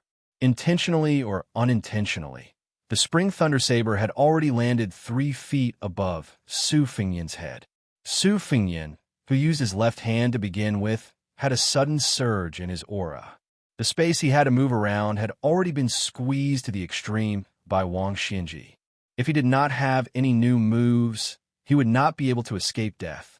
However, as long as he could hold that short saber, variables could be created, because Wang Xinji's chi flowed for 1,000 miles. Although he became braver and stronger as he fought, and his chi became stronger and stronger, it was also about to come to an end. Both of them were well aware of this. Wang Xinji's laughter was not straightforward. He was laughing at Su Fengnian and also mocking himself. Therefore, from the beginning, Wang Xinji actually planned to end the life and death of both of them in one go. At the last moment, Su Fengnian risked a punch to catch the spring thunder saber. As long as he could hold the saber, he could take advantage of the situation to reverse the battle. However, Wang Xinji actually stopped after half a punch. The chi was about to end, and unexpectedly, it reversed 1,000 miles again. It was about to form a majestic new chi.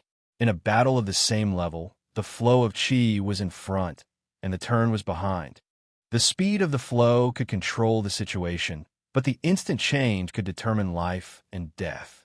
Wang Xinji's final battle in the human world, as well as the final finishing move, lay in this unprecedented back and forth. The trick was the word reverse. Wang Xinji withdrew half of his fist without warning. He deliberately let Su Fengnian hold the saber so that he could complete the chi of 1,000 miles first. Then he would take the first step, and the second step would be first and kill with one strike. Suddenly, a strange expression appeared on the old man's face. Su Fengnian did not hold the spring thunder saber, which was close at hand. Wang Xinji withdrew his hand to take a breath. Su Fengnian withdrew his hand and continued to attack. On the contrary, Su Fengnian seized the opportunity. What surprised Wang Xinji even more was that Su Fengnian's winter-embroidered saber accurately crashed into the node of his old and new chi. It was not his heart or neck, but a seemingly insignificant acupuncture point. Su Fengnian charged forward with a bump saber. He even pressed his left hand on the back of the saber. Wang Xinji was forced to retreat dozens of feet just like that. No matter how old he was, he could not stop the arrival of the new winter season. Wang Xinji's chi was rapidly dispersing. His white hair fluttered wildly. Su Fengnian lifted his saber diagonally and returned the favor. He lifted Wang Xinji's burly body off the ground. He did not pull out the winter-embroidered saber, which was used to suppress chi. After releasing his right hand, he held the spring thunder saber that had been following behind him with his left hand. Before Wang Xinji pulled out the winter-embroidered saber with both hands, Su Fengnian's spring thunder saber pierced through Wang Xinji's head. The winter-embroidered saber was not pulled out. It was the same for the spring thunder saber. The spring thunder saber that pierced through Wang Xinji's head hovered in the air. Then, he forced Wang Xinji to hang in the air. Chapter 11:17. Su Fengnian raised his head to look at the old man. Wang Xinji was far from dead. He did not have a resentful expression. He just quietly lowered his head to look at the young man. It was as if the whole world was stagnant. Wang Xinji finally closed his eyes. The scattered chi condensed into another Wang Xinji and floated to the ground.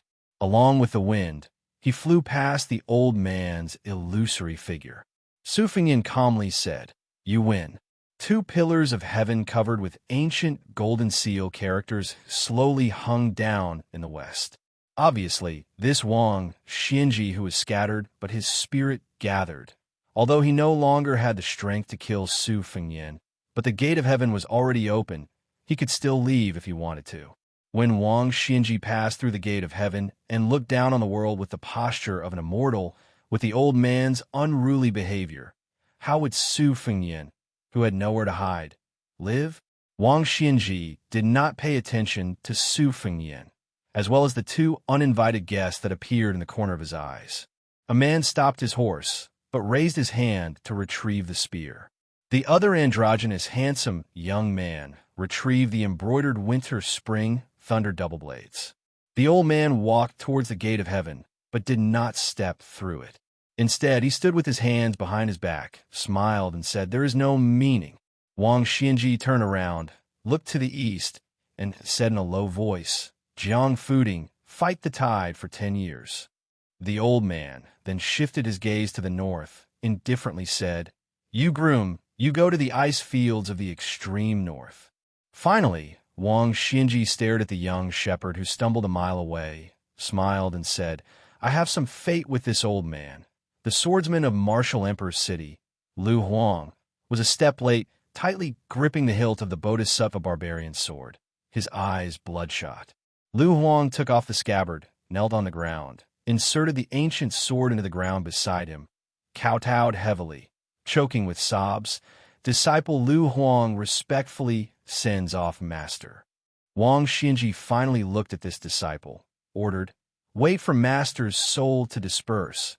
You don't need to take revenge. Just bury master's bones at the top of Kunlun Mountain." Lu Huang buried his face in the rough sand and didn't make a sound. Wang Xinji didn't care about this disciple's stubbornness. She turned her head and looked at the young king, who seemed to have suddenly gained wealth and lost all his family assets. She revealed a knowing smile for the first time and said, "It is said that there is no second place in martial arts. You finally won against this old man, but there is no first place. This old man feels a little unworthy for you." Su Fingyin replied, "I still have some skills left that can support me on a trip to Mount Longhu. These few years of practicing martial arts can be considered as drawing water with a bamboo basket. In the future, our enemies should meet in court and on the battlefield." Wang Xinji nodded and said, "A person who defeated this old man should have this kind of bearing." When Lu Huang was at the edge of the battlefield, Huang Sanjia and Miss He also came over. After scheming against Su Fingyin and Wang Xinji, Huang Longshi did not have a complacent expression. The elder held the little girl's hand and said to Wang Xinji with a sneer, "You can't stop the son of heaven's anger from killing 1,000,000 people, so you want to do everything you can to let the later generation have a chance to fight against the former. But you don't know that everyone has their own life. It's not your turn to blindly control this heart. In the future, there will be no difference between generals and generals. The emperor's throne will take turns. Not to mention ordinary scholars, even peddlers and soldiers can sit and enjoy. The less immortals there are in Jianghu, the more chivalrous the spirit is." Wang Xinji, what's wrong with the Jianghu having less immortals flying around? There will be chivalrous people supporting Jianghu. There will be no ascension. But the Jianghu's origin isn't in the sky, so naturally it won't die. Wang Xinji smiled and said, "Good." Wang Xinji looked around and retracted her gaze, murmuring, "If so, then this old man won't stay in Jianghu in vain." Wang Xinji lightly shouted. Her soul split into 3 and turned into a rainbow and left.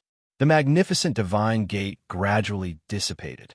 Wang Xinji didn't ascend, reincarnate, or live an ignoble life, but generously gave 3 opportunities to the Jianghu in the future. One went to the faraway Eastern Sea Martial Emperor's city. One went to the faraway Grand Peace City, and the last one went to the nearby Shepherd Child. Lu Huang abandoned his long sword and walked empty-handed to his master's corpse on the ground. He gently carried it on his back and walked further and further north. Huang Longshi held his daughter's hand and walked towards the east. There's a beginning and an end. After this old man dies, remember to find this old man's daughter and take good care of her.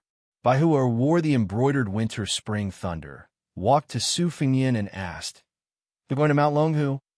Su Fingyin nodded and asked, "Then what about you?"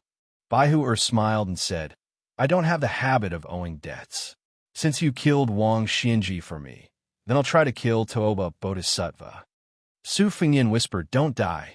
Baihu smiled and dismissed it. Su Fingyin said to Su Yambing, "Uncle Su, please bring that child back. I plan to take him as my disciple." Su Yambing nodded and rode north with his spear.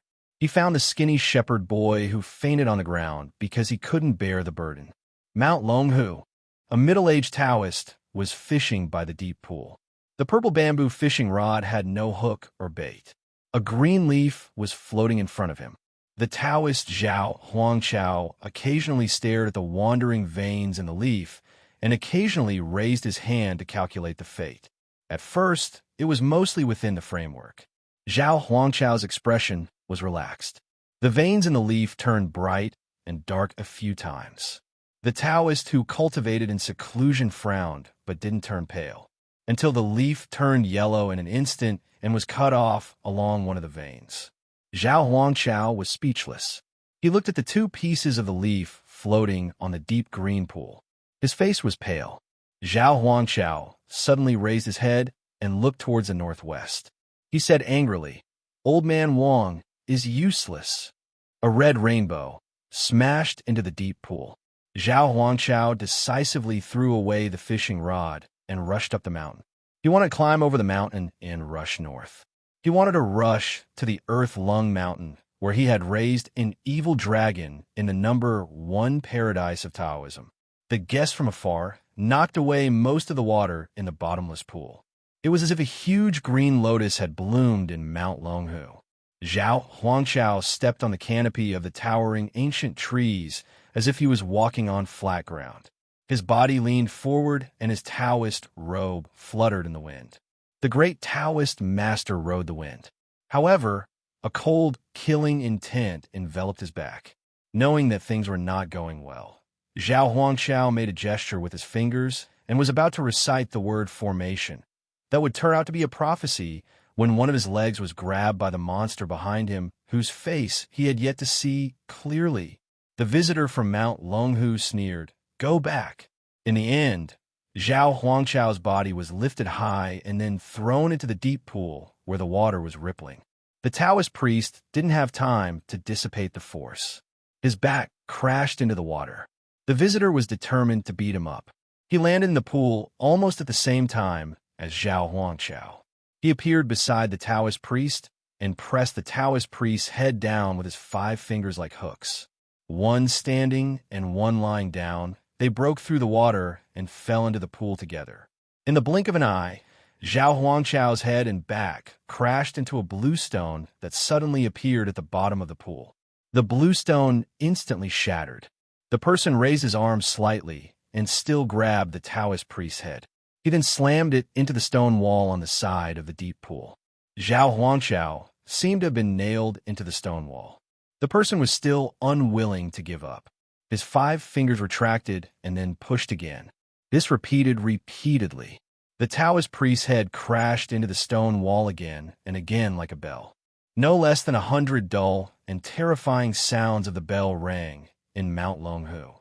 The entire pool of water boiled and then turned into a cloud of white mist. The truth came to light. The pool was empty. The Taoist priest, Zhao Huangchao's skull and spine were shattered. He couldn't say a word from the beginning to the end.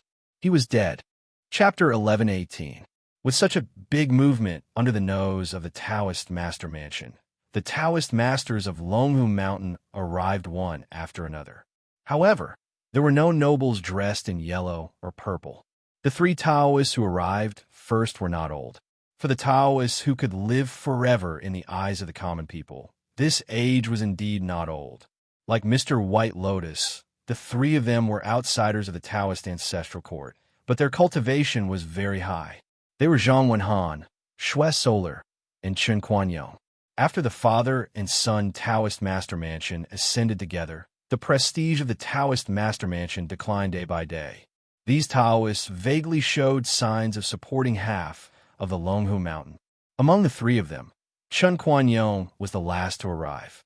He saw 2 Taoists standing far away from the nameless deep pool. Beside the pool, a young man who looked like an aristocratic family squatted and seemed to be washing his blood-stained clothes. Chen Kuanyong was the most knowledgeable among the 3, but his cultivation was the lowest. He did not dare to be rash. Stepping on the wet ground soaked by the pool water, he slowly walked to Xue Solar, who had been on the same mountain for more than 10 years. Xue Solar said softly, "You guessed right. There was indeed a senior who died here. When I arrived, the senior tried to fly to the Earth Lung Mountain in the north, but he was stopped by the young man." Chen Kuanyong was flabbergasted. Without caring about etiquette, he interrupted the conversation of his longtime acquaintance and asked emotionally, "According to the auspicious fortune treasure book, flying into the rainbow is 1 level lower than flying into the sky by riding a dragon, but it's much more superior than riding a crane. Even if that secluded senior didn't fly into the sky, even if you and I joined hands, we still wouldn't be able to stop him. Xue Solar looked strange and carefully said, "It was a black rainbow that rose from the bottom of the deep pool. It rose several feet from the surface of the pool, but was torn back by the man's bare hands. It was almost completely smashed. Only about an inch wide and a foot-long black rainbow was left.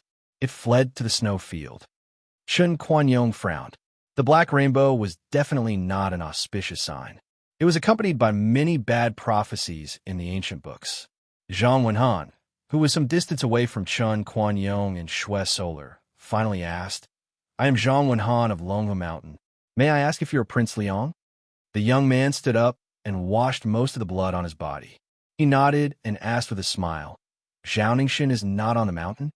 Zhang Wenhan looked complicated. He took a deep breath and took a step forward and said, "If your highness goes down the mountain now, I can personally lead the way for your highness. If you go up the mountain, I will be overconfident. You." Su Fingyan, who had already eliminated Zhao Huangqiao, smiled.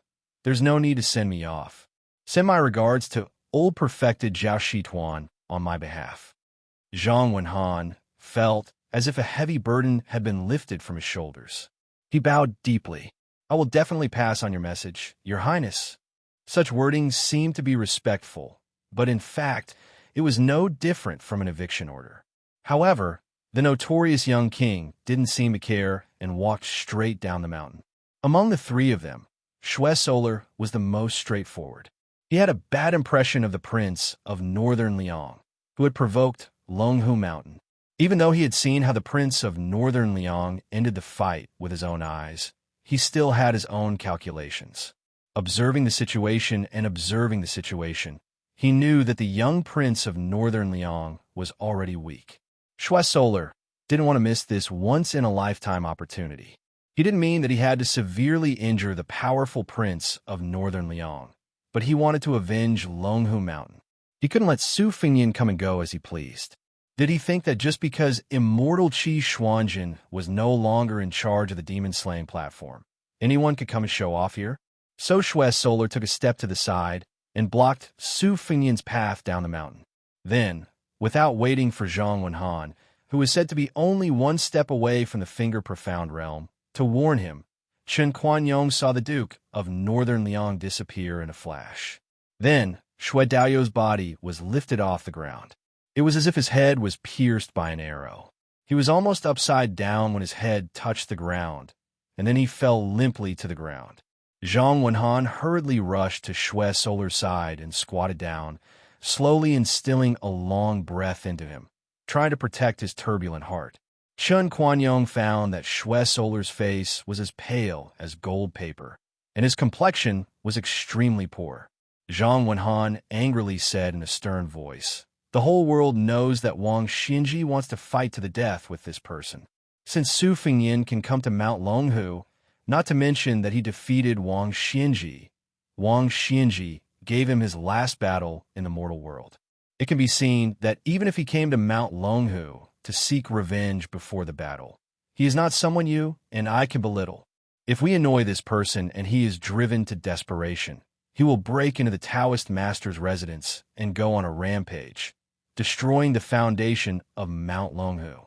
The three of us are not of the same surname, so how can we bear the responsibility?" Some of the Taoists who were of lower seniority gradually gathered around, and there were also a few Taoists who were yellow and purple. Seeing this scene, they were somewhat at a loss. Zhang Wenhan did not explain anything, and only asked Chen Kuan-yong to report the details to the Taoist master's residence on the mountain. He then carried Xue Solar to a secluded place to treat his injuries. If he was unlucky and fell ill, it was destined to affect his Taoist root. On the mountain, people of different surnames had always been united. It was not easy to have a new atmosphere, and they should have climbed the mountain together. Su Fingyan went down Mount Longhu and then climbed up Mount Hui. Today, the Xinyuan family was like a hot knife through butter in Jianghu. The purple-clothed woman first reached the top of the martial arts world and became the first female martial arts chief in hundreds of years. Later, she intercepted Wang Xianji, which was a blessing in disguise. Her cultivation was temporarily damaged, but in the more important matter of the realm, she went one step further, causing Mount Hui to become more and more crowded.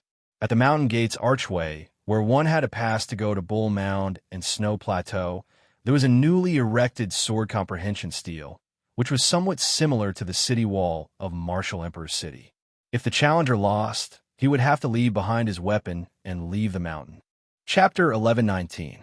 Su Fengnian walked unhurriedly on the mountain path. There were many strange people in Jianghu, so he was not too eye-catching. Beside him was a coquettish woman who deliberately wore a big white fox fur coat at the end of spring. In front of him, there was a bald man who dragged a huge horse-chopping sword up the mountain. Su Fengnian went up the mountain this time, mainly to prevent the cunning Zhao Huangqiao, who had more than 3 burrows, from having a backup plan. That streak of black light that escaped the net eventually fell into the missing moon tower on the Great Snow Plateau. Although Zhao Huangqiao was undoubtedly dead and could not rise from the ashes, Su Fengnian had to be careful and personally make sure that he turned into ashes. Moreover, he wanted to make a deal with Xianyuan Qingfeng. Su Fengnian had fought 2 battles in a row. Not to mention Wang Xianji, Zhao Huangqiao was also an Earth Immortal, and he had killed 2 people in a row. It was no wonder that Xue Zhili of Mount Longhu thought that he was a pushover. Su Fengnian now only had the body of Tall Tree, and his soul and spirit were in a mess.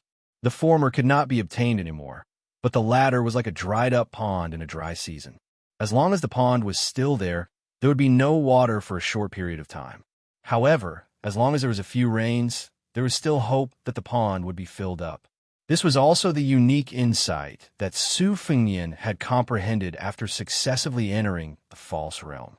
If the true realm was a piece of Xian paper, then the false realm would be the lower layer of Xian paper. Right now, even though Su Fengnian was severely injured, he still managed to surpass Wang Xianji and kill Zhao Huangqiao. The heart qi that he had unintentionally gathered after he killed Zhao Huangqiao could be said to be majestic, and it led Su Fengnian to a certain place. The 4 words, "seal the mountain and leave the guests," suddenly came from the snowy plains and quickly spread throughout Mount Hui. Countless people of the martial arts world who came because of the fame walked down the mountain while cursing. Some of the guests and heroines who walked halfway down the mountain were also puzzled, but they were still sincerely afraid of the arrogance of the purple dress of Mount Hui, so they turned around and left one after another. Everyone was guessing whether there was a great change in Mount Hui.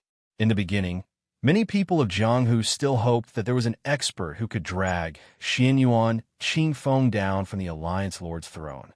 Later, they felt that although a woman was riding on top of the entire Jianghu, she was indeed very skillful and was rumored to be extremely beautiful.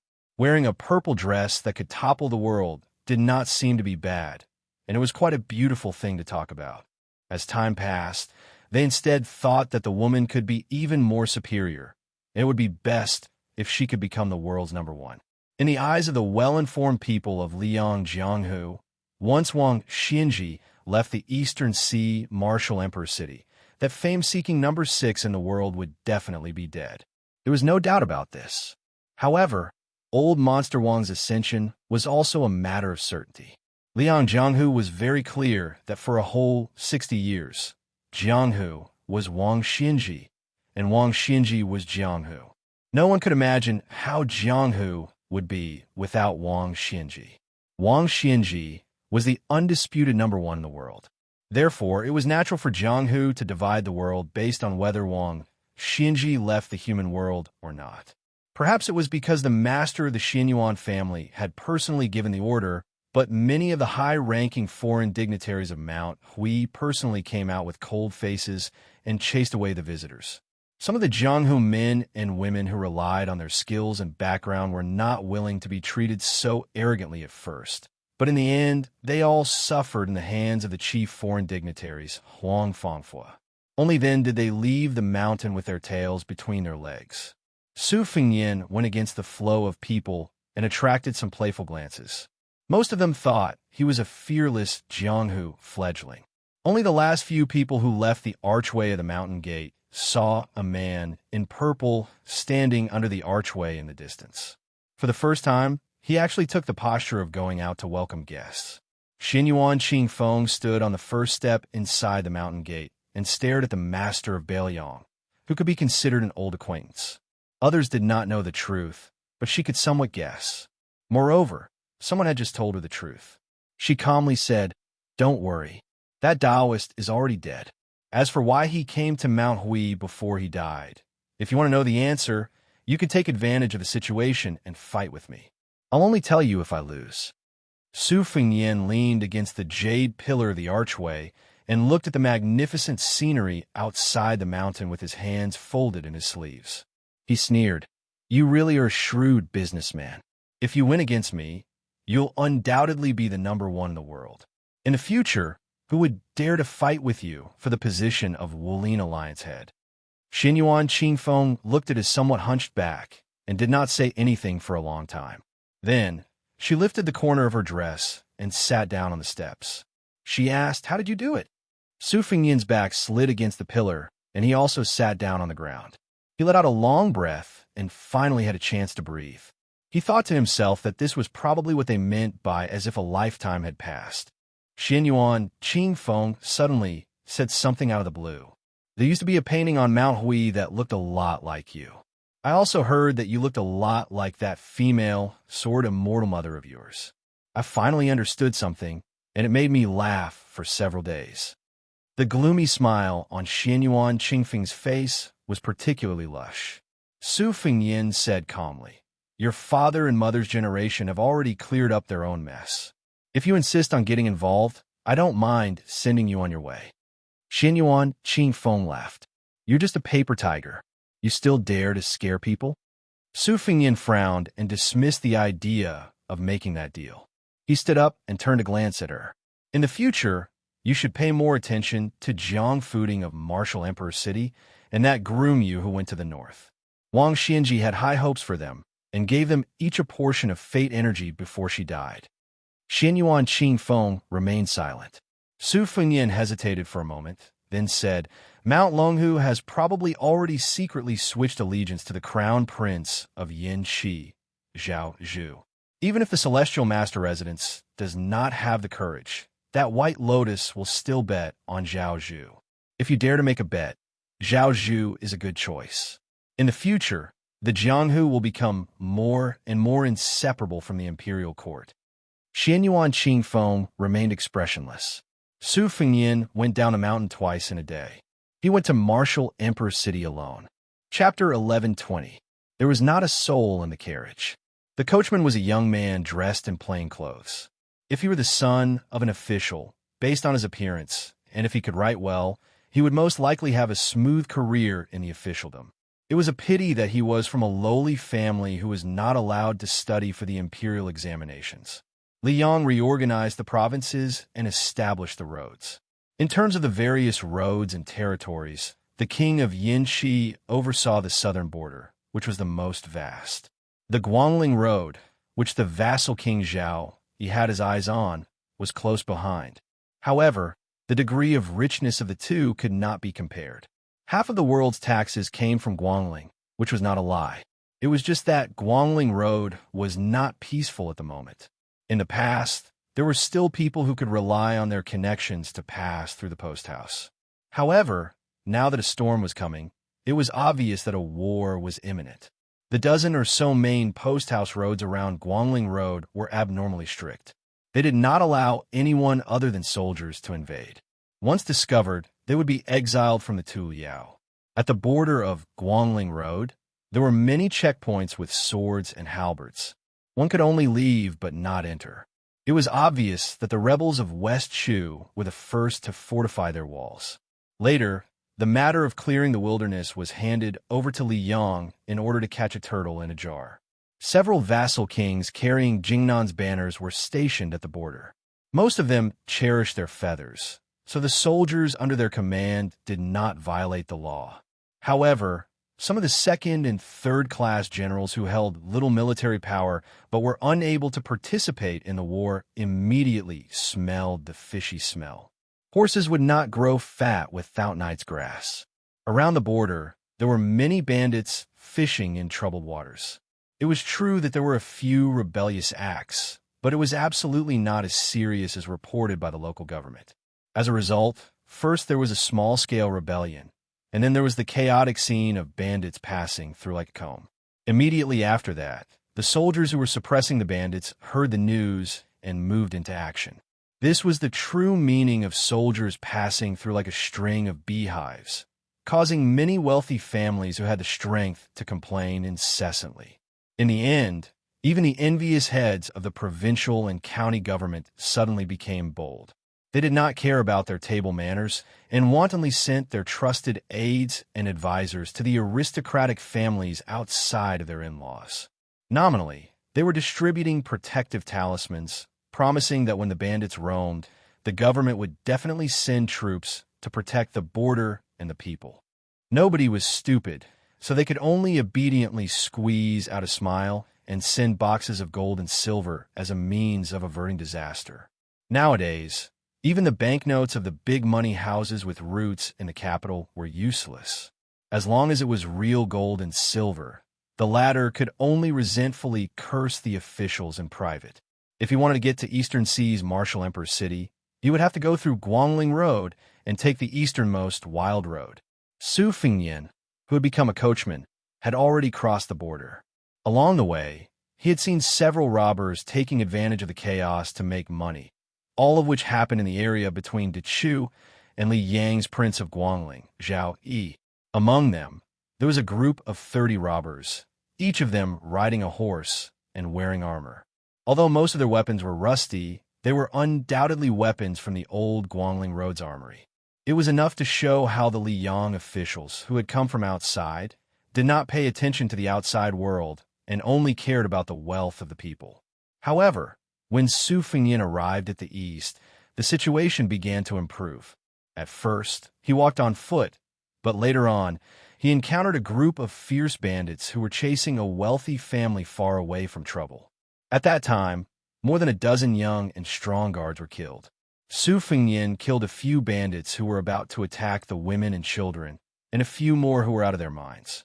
However, he did not chase the bandits down and let them escape.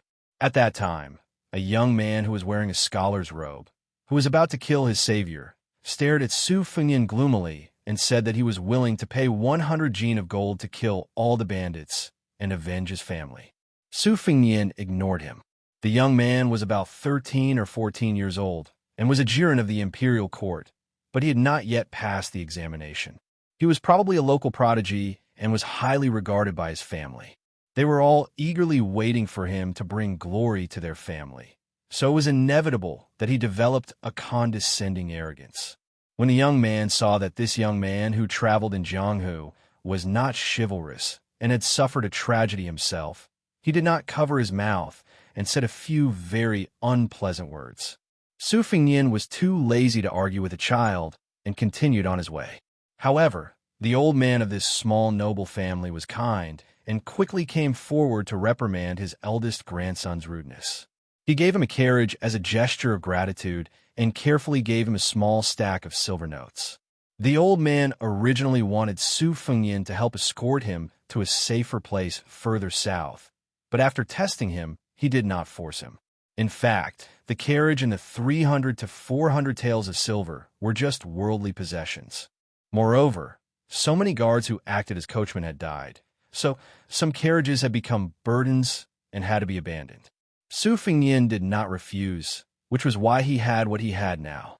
Afterwards, there were some ignorant water bandits who came forward to harass him, but they were all easily chased away. This made the absent-minded Su Fengnian think of many old people, such as the large group of old and young from Mount Xianxia, who did not look like bandits at all. As for the Jianghu chivalrous men, he remembered He Zhu, who rode a horse to the Spring God Lake to deliver a message to Miss He. Su Fengnian felt that he had been to Jianghu several times and had seen many so-called chivalrous women, but no matter how he counted them, perhaps only Lu Nerong from the Fish Dragon Gang and Zhou Qinghu, whom he met along the way when he met Great Ancestor Gu, were more in line with his impression of chivalrous women in his mind. Their kung fu was mediocre, and their appearances could not be considered stunning. If he had met them earlier, they were far from the Jianghu fairies that he had envisioned when he was a teenager. When he was young, he always thought that chivalrous women were carved from the same mold, nothing more than white clothes fluttering in the wind, otherworldly. He felt that they would not need to eat, drink, defecate, or fart for the rest of their lives. Now, Su Fengyin would definitely not be so naive as to take things for granted. At first, Su Fengyin insisted that the restoration of West Chu was nothing more than Chao Changqing going against the current, and that he was destined to be unable to win the general trend of the world. He could only temporarily occupy a remote corner, unable to make a sound by himself. Then, he would be reduced to a new generation of young and strong generals in Liang with little merit, and help the old generals of the spring and autumn period leave the imperial court. However, along the way, he had seen many of the older generation of West Chu survivors who had endured humiliation for more than 20 years. For the time being, they still kept their mouths shut. But Su Fengyin knew that the more they endured, the more the Liang officers and soldiers would exploit them. With Chao Changqing as the backbone of New Chu, it might not be as vulnerable as it seemed. Chapter 1121. Once the fire and smoke of war started, many people would die, but it was destined that a small group of people would emerge and eventually firmly occupy a place in the annals of history. Now the key point was whether West Chu or Liang had more people.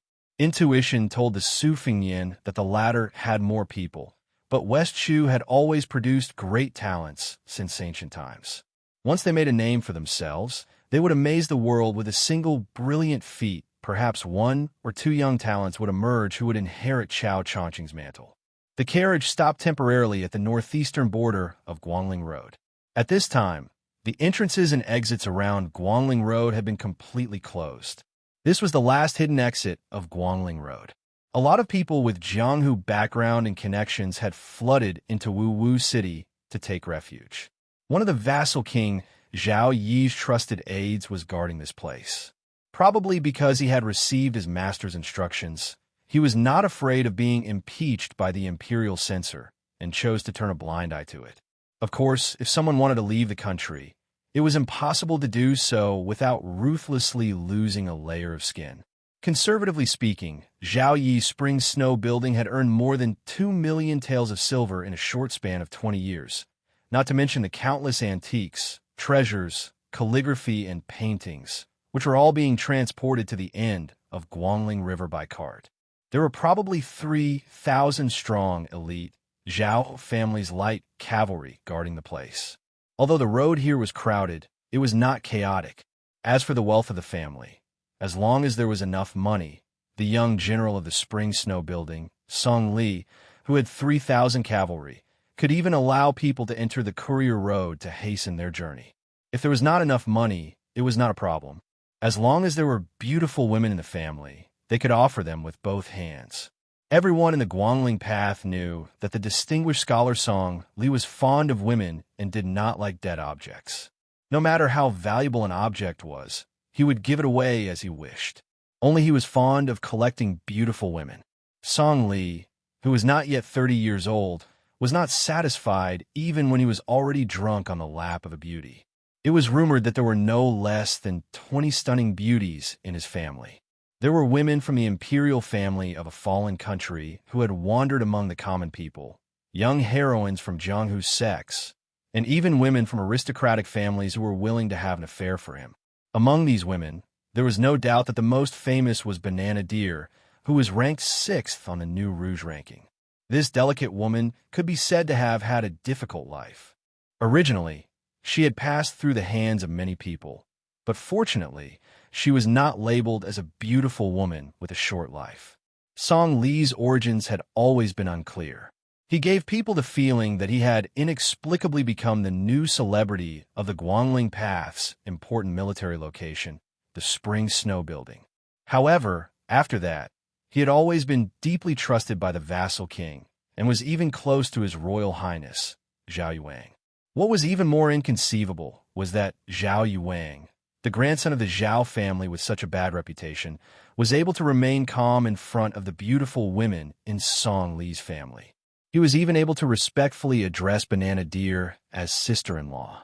Furthermore, the Spring Snow building was divided into two camps. Lu Sheng, who had already entered the capital and been promoted, was in the same camp as Zhang Erbao and the other generals. He had always been at odds with the chief advisor, who had a bumpy career because of his ugly appearance. Song Li, on the other hand, was able to make friends with both sides. Su Fengyan stayed at an inconspicuous inn in the military town. The price had already increased by many times. It cost 30 taels of silver a day, and it was not even enough to stay in a second classroom.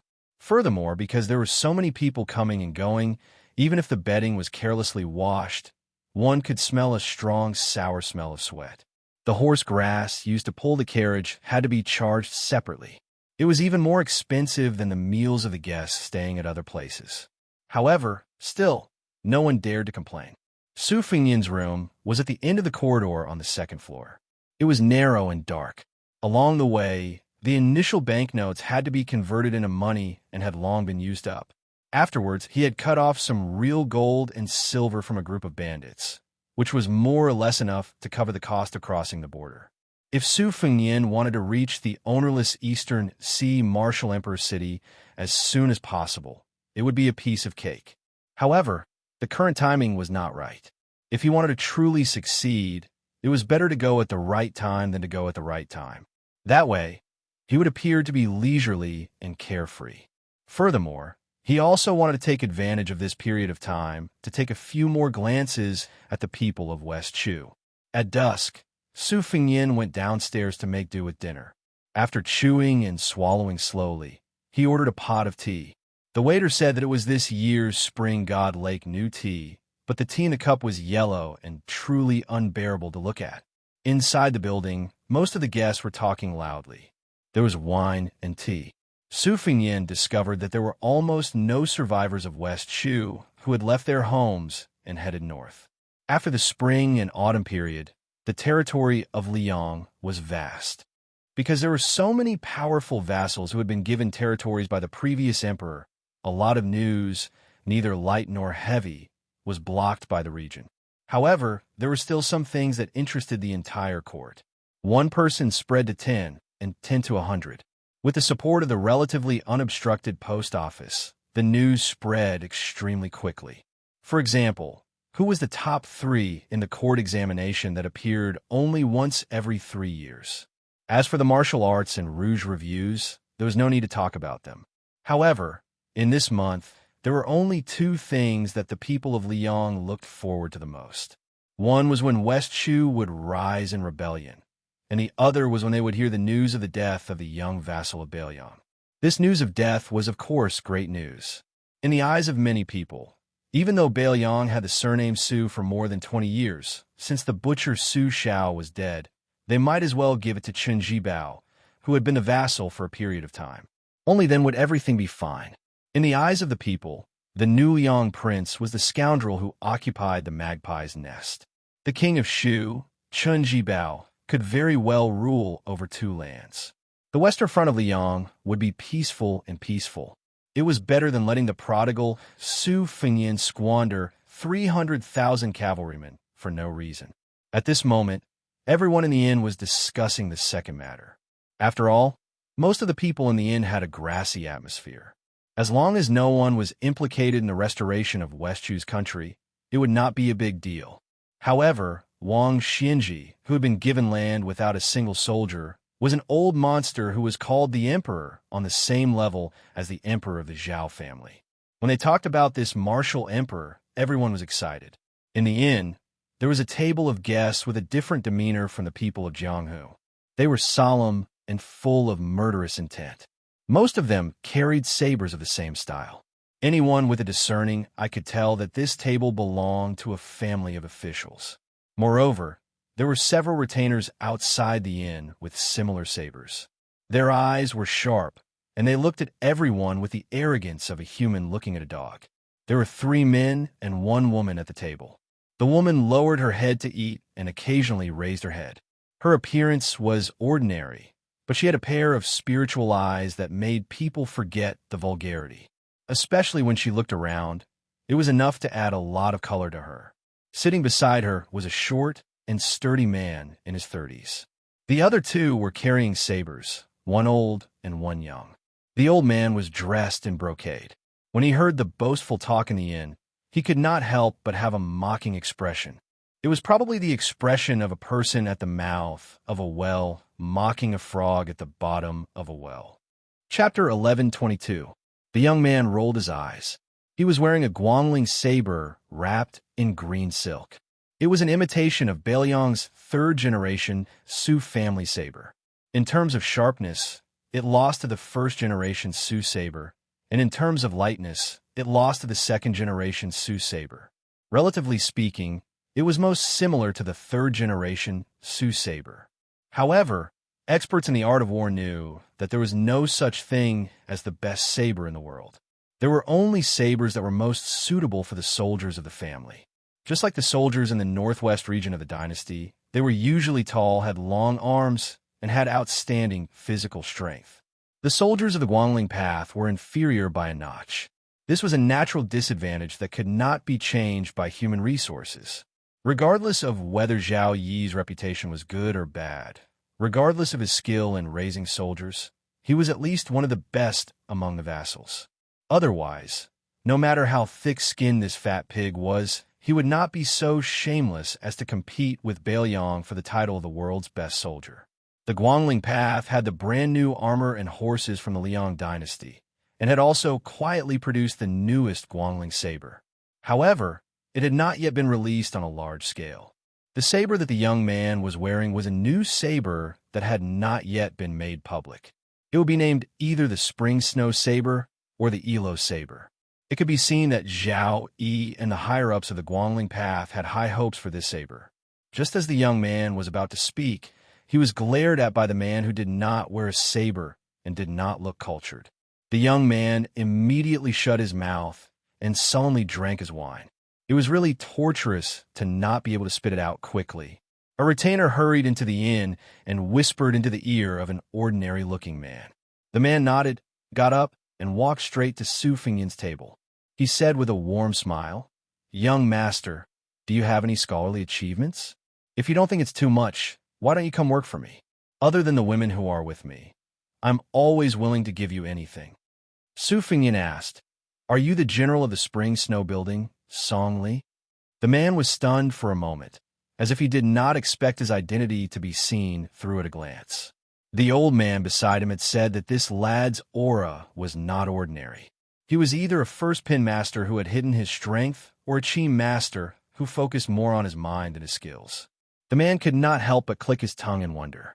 It should be known that the old man who had always been arrogant in Guangling's sect was as famous as the former number one of the southeast, Chai Qingshan. Chai Qingshan was not only a master of swordsmanship, but also the master of the Dongyue sword pool, Song Nianqing's martial uncle. Previously, he had relied on Zhao Yi for the sake of the sect's reputation and was reluctantly expelled by the Dongyue sword pool. Now that Song Nianqing had died, Chai Qingshan had been respectfully invited back to the sword pool to take charge of the affairs. In this way, the old retainer beside him was the well-deserved number one master of Guangling's sect. The old man's name was very common, Wang Fu, but his saber skills had already reached perfection, even before Gu Jiantang. It could be said that Gu Jiantang was among the top 10 masters in the world and never dropped out of the Wushu evaluation. He once stepped on the shoulders of this old man.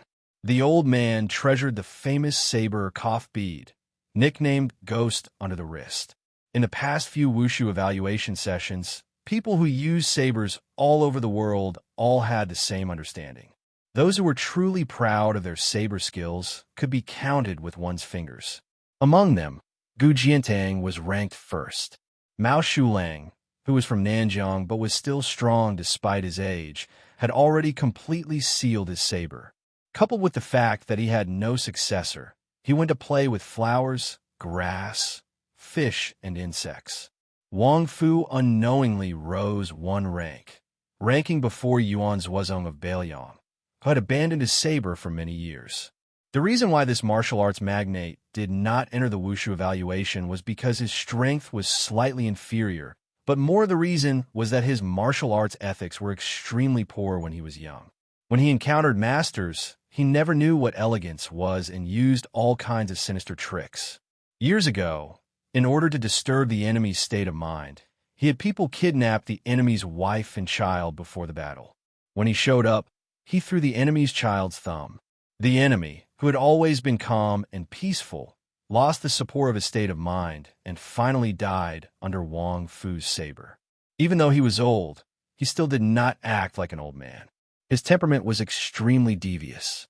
His bladesmanship was a dark path, and he was especially diligent in slaughtering those talented Jianghu juniors. He would kill almost everyone he saw. It had been many years since Wang Fu had the opportunity to pull out his cough-bee blade. His original intention was to kill just now as a way to relieve his boredom.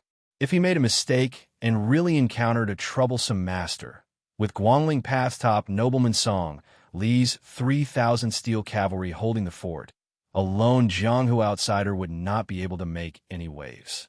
When he was captured, he could be slowly used to sharpen his blade. In these years of relying on the imperial court, Wang Fu had done many such shady deeds.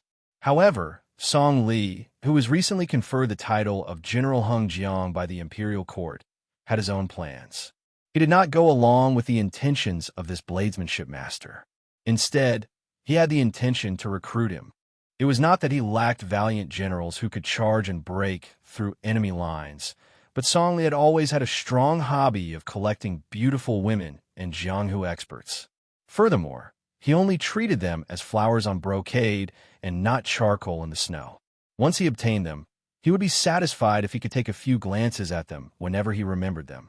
Just like this time, when Wang Xinji announced that she would not return after leaving the city, Martial Emperor City lost its last life-saving talisman. Many Jianghu experts who could not see the light of day were recruited by Song Li, who was close to them. Song Li also did not care about their character. Song Li was all smiles, but Wang Fu did not dare to let his guard down. There were countless unorthodox methods in the Jianghu, and only God knew if the remnants of West Shu had their eyes on this newly conferred general of Hengjiang. If Song Li was schemed against, the spring snow building was in need of people. If he lost a trusted general before the war even started, the vassal King Zhao, he would skin him alive and pull out his tendons. Everyone in the spring snow building knew that Song Li's current power and status was not only because he was capable, but also because Zhao Yi saw Song Li as a character who would share his fortune and misfortune. This point was even more important. The shrewd old spring snow building member Lu Xianxia might not be without resentment. Su Fengnian glanced at the ghost under the wrist, Wang Fu, who was holding his breath in concentration, and quickly retracted his gaze. Song Li waited for a moment and did not receive a reply. He laughed at himself and did not hide his regret. He slowly said, "I am just a small general. Since I am not able to enter young master's discerning eyes, I hope that when we meet again, you and I can have a good drink. I still have some urgent matters to attend to, so I will not disturb young master's tea time. In the future, as long as young master travels the Jianghu and the Guangling Road, no matter if it is a big or small matter, you just need someone to send a message to your residence. I will definitely be there." Song Li cupped his fist lightly and left with a smile. His bearing was extremely good. Not only did he not bully others, but he also admitted that his foundation was not deep enough. It was not that the young masters present were blind and did not recognize a true Buddha. If it were other heroes of the Jianghu, even if they were not deeply grateful, they would inevitably have a good impression of a general who lowered himself and treated them with respect. When Song Li cupped his fist and left, Su Fengnian also put down his teacup and stood up to send him off with his eyes. The diners at the nearby tables were quite frightened when they heard the conversation between the two sides that did not deliberately hide anything. When they looked at Su Fengnian again, their gaze was no different from looking at a complete fool who did not know what was good for him. Walking out of the door, Song Li walked down the steps and asked softly, "Elder Wang, did you identify this person's cultivation?"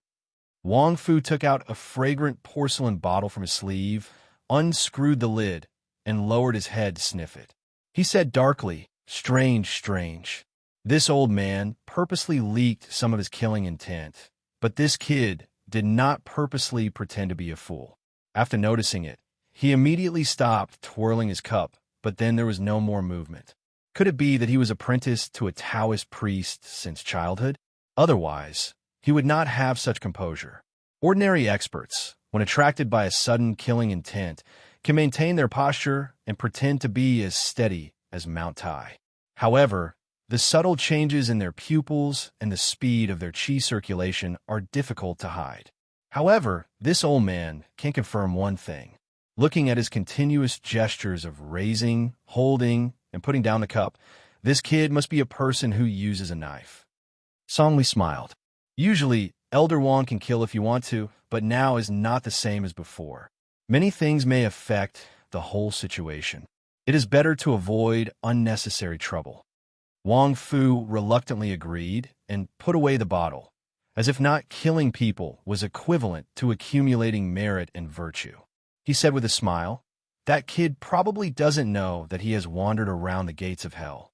Song Li turned and mounted his horse. Together, 7 or 8 riders rushed to the military town. A few li away, a scout came back with a military report. Over there was a pair of women who were extremely interesting. Not only did they provoke his soldiers, they also did not have the slightest self-awareness.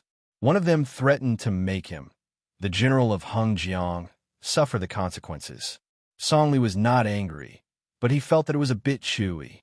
Song Li naturally knew the temperament of his army of tigers and wolves. He raised his soldiers to raise them like jackals and wolves. If they did not eat people, how could they kill people on the battlefield?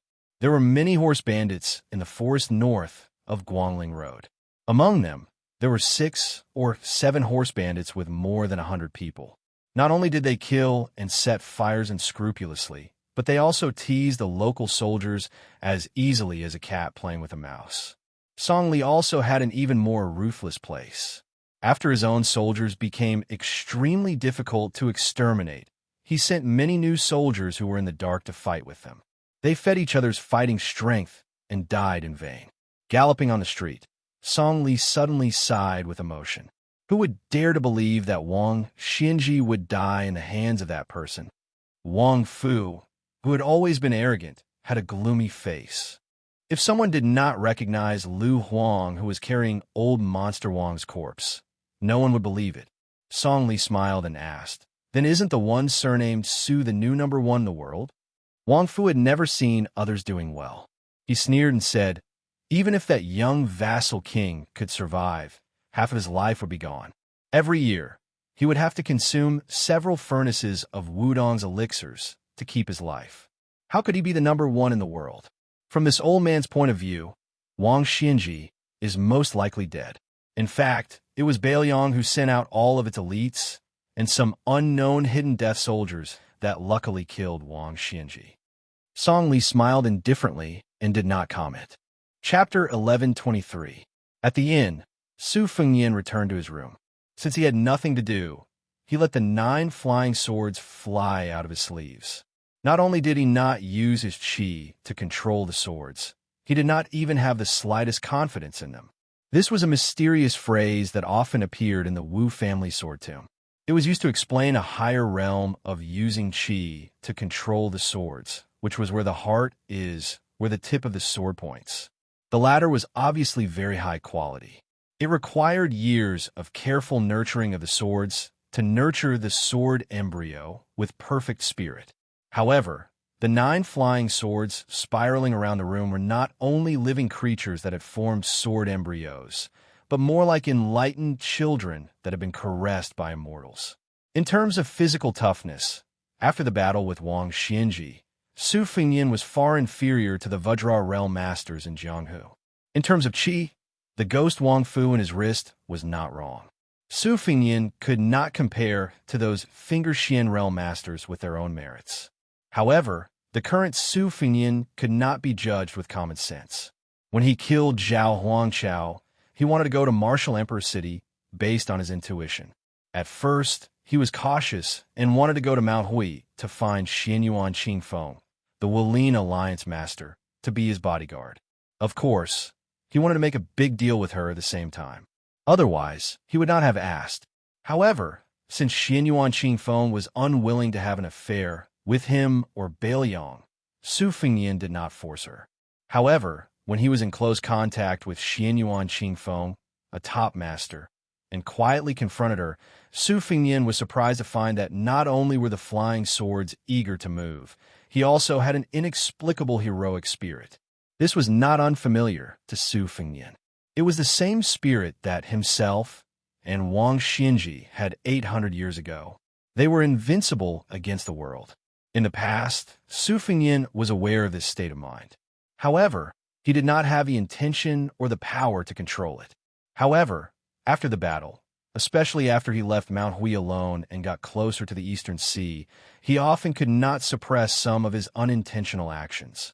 Just like now, the flying swords were flying around without a trace like fish in water. Su Fengnian could clearly sense their joy and even felt that he could converse with them. Su Fengnian muttered to himself, Buddhism's Mount Sumeru in a mustard seed, and Taoism's heaven and earth hidden in one sleeve. None of them look like it. The mayfly flying sword suddenly spun in front of Su Fengnian's eyes as if it was greeting him. Then it flashed and flew out of the window. Su Fengnian walked out of the house and went downstairs with a calm expression. He left the inn and walked out of the town. In the end, he saw Song Li's figure sitting high on a horse from afar. It seemed that two young women on the post house had gotten into trouble. One of them was tall and full of heroic spirit. Her sword had already been unsheathed. Judging from her posture, she seemed to be from a famous family. She was still a bit away from being able to spit out gang qi at the tip of a sword. She was protecting a woman with a graceful figure behind her, who seemed to be a lady from Jiangnan. However, it seemed that she had lost to someone in a martial arts competition. One of her arms drooped down and couldn't stop trembling slightly. That was why she changed her hand to hold her sword. Song Li didn't say anything. The young retainer with the green silk wrapped around his saber slowed his horse's hooves. His attitude was contented. He also unsheathed his saber and spun it gently.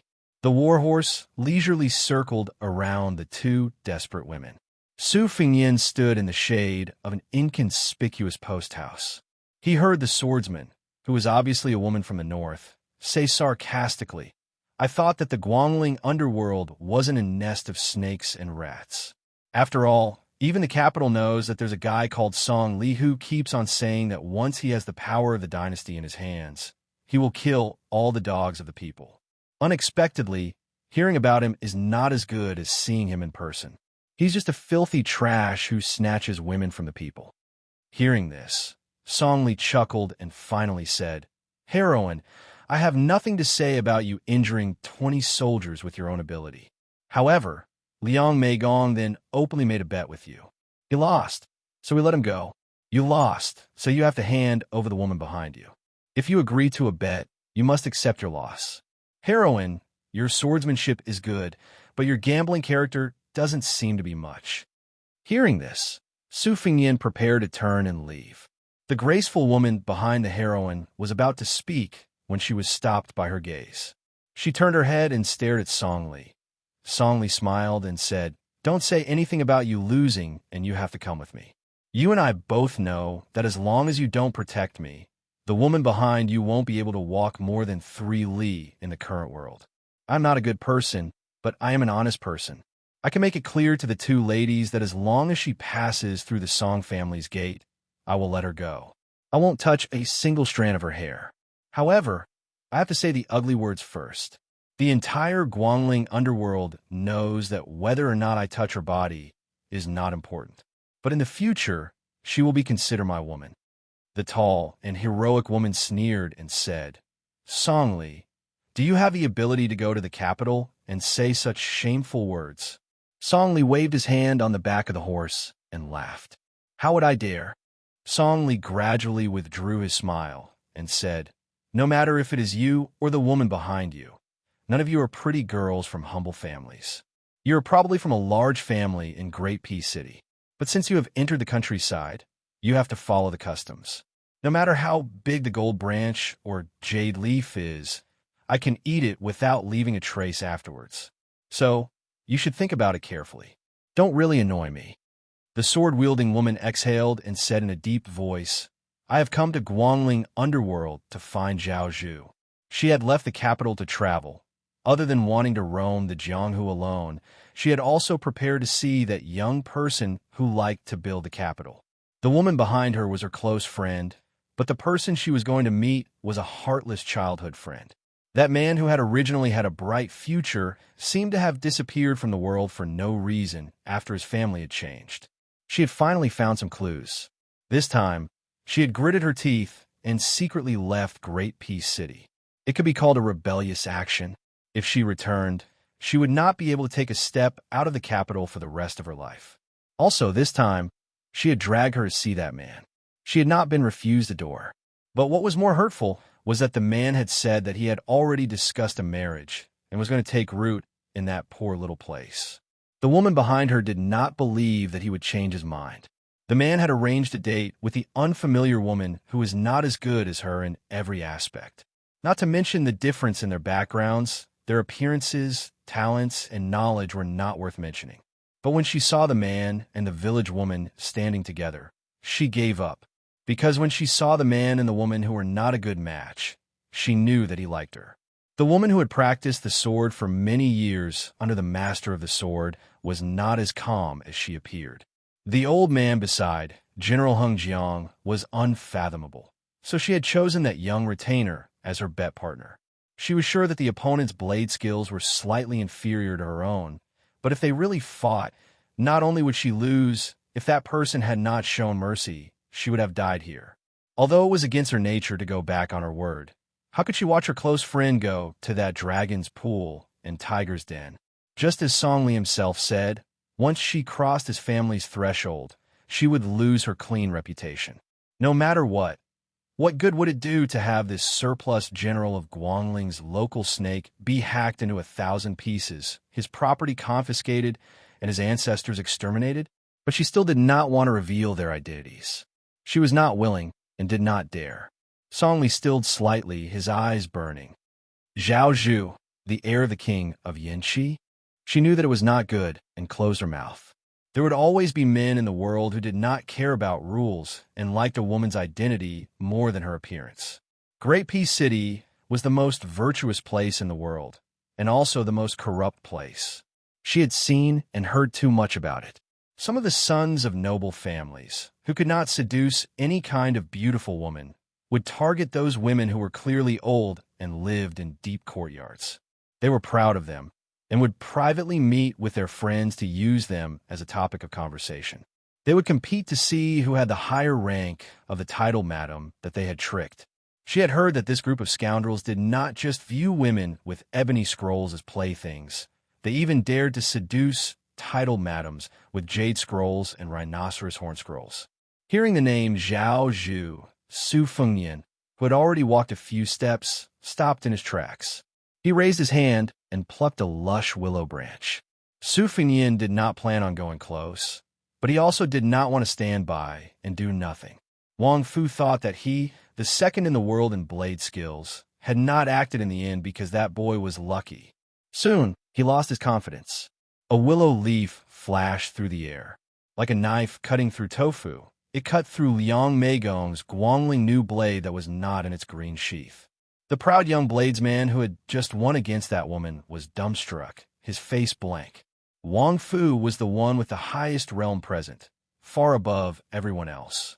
But he still had to look around before he confirmed that it was the ranger in the shade of the tree that was causing trouble.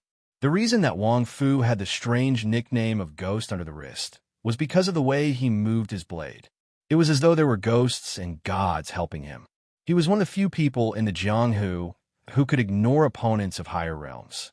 Wang Fu's talent in martial arts was outstanding even among the geniuses. Otherwise, he would not have been able to reach where he was today just by relying on unorthodox methods.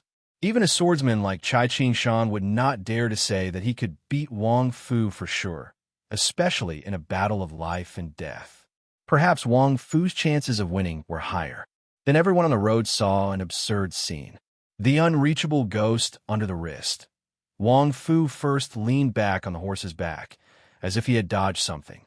Only then did he have time to reach out and grab his blade. When he leaned down from the horse, he threw his body forward and lightly tapped the horse's abdomen with the tip of his foot. The sturdy warhorse was sent flying sideways. Wang Fu, who was leisurely carrying his blade, and who was actually wielding it, were two completely different people. Although the old man did not pull his blade out of its sheath, when he ran forward, his momentum was like a rainbow. But for some reason, after the old man had only charged out 60 or 70 feet, he was forced back 20 feet. Then he continued to run with one hand on his blade, his head lowered and his waist bent. He did not walk in a straight line, but rather slithered across the sand like a snake. The ghost under the wrist, a master bladesman, was running forward and retreating like a toddler. After repeating this many times, everyone finally realized that the culprit should be that guy in the shade whose face they could not see clearly. But still, no one knew why Wang Fu had to use such a superfluous method to advance. Even Liang Meigong, who had broken his blade, was no exception. Chapter 1124. When Wang Fu finally arrived within 100 steps of the young man, Wrist Ghost, who was still holding onto the hilt of his saber, saw the young man casually toss away the willow branch in his hand. Without making the slightest movement, the willow branch above the young man's head suddenly straightened, snapped, and fell rapidly to the ground. Coincidentally, the young man caught it with one hand. Wang Fu suddenly stopped in his tracks. It was not only a show of goodwill, but also a show of weakness. Wang Fu was different from many top masters in that he had never set foot in Martial Emperor City in his life. After he became famous in his prime, he didn't have the title of Ghost of the Wrist at that time.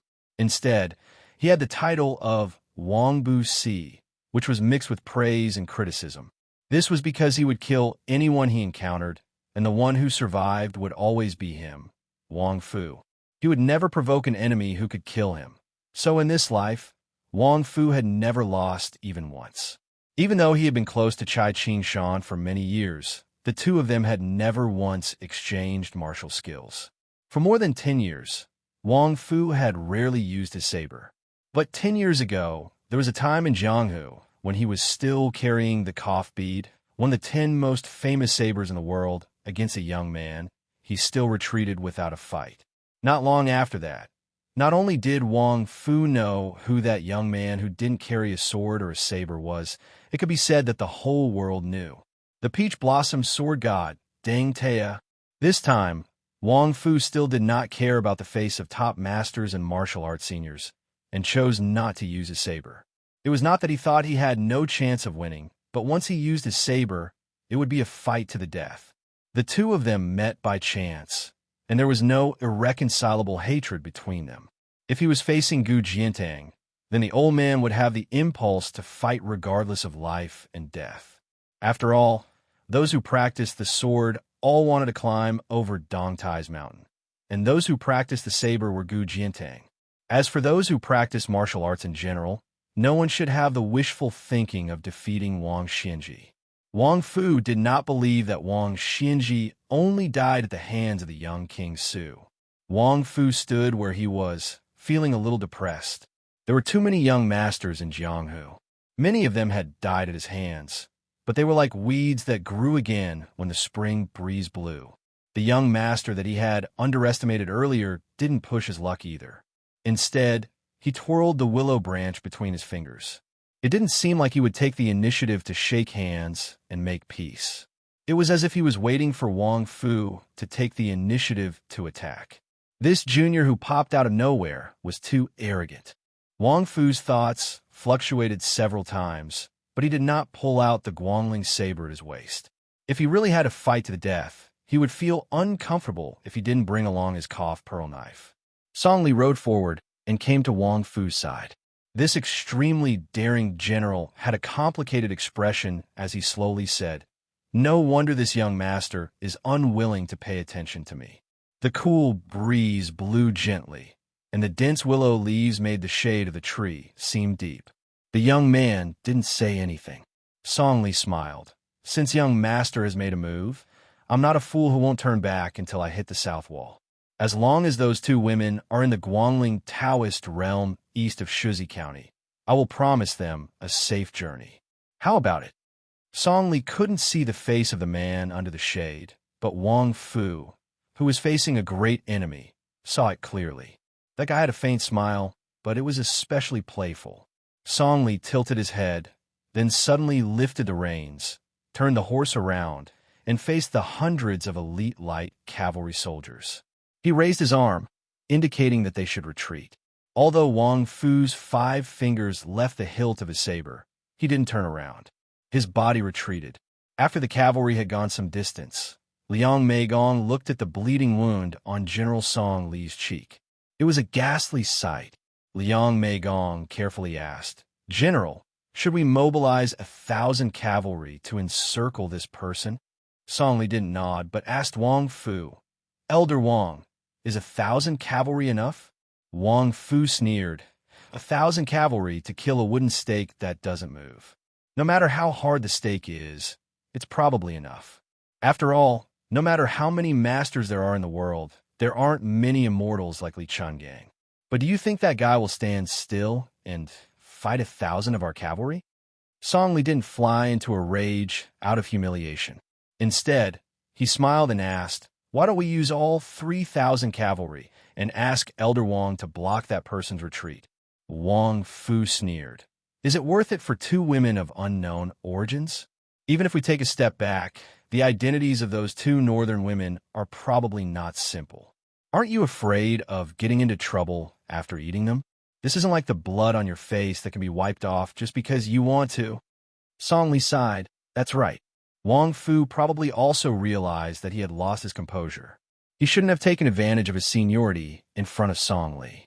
He took out the exquisite porcelain bottle that was filled with crushed spices and sniffed hard. With an amiable expression, he said, "Our emperor still has to worry about Chao Qingyi and be on tenterhooks, afraid that he will suddenly appear at his bedside one day.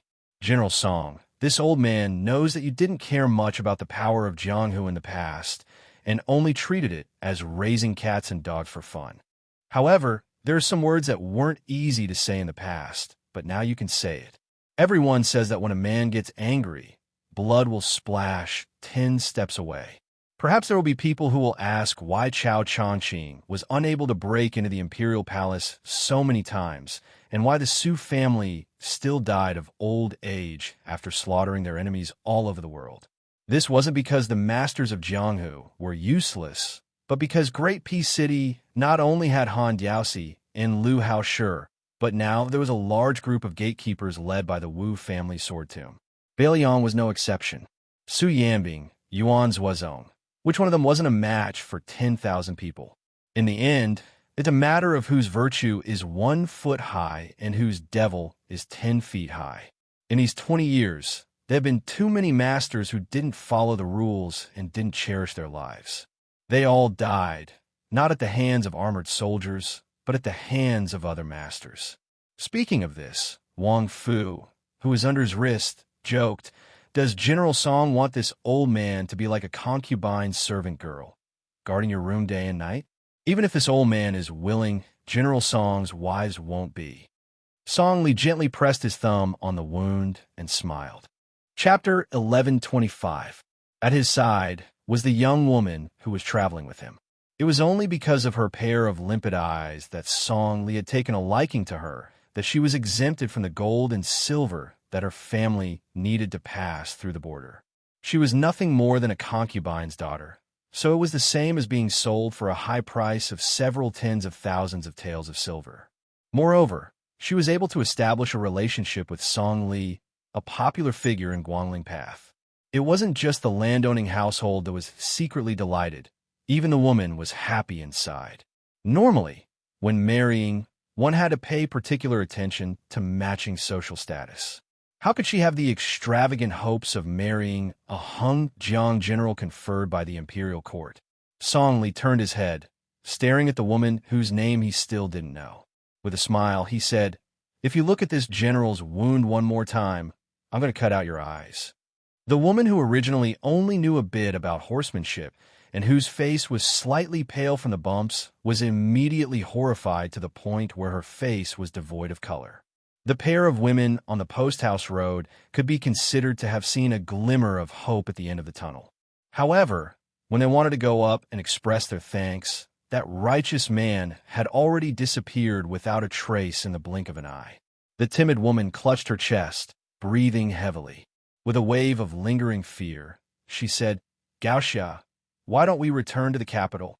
The tall woman who returned her sword to its scabbard said quietly, "After we meet Zhao Zhu, I'll send you back." Only upon closer inspection would one realize that she actually had a pair of jade-green eyes. Purple beard, blue eyes, Grand Secretary Zhang.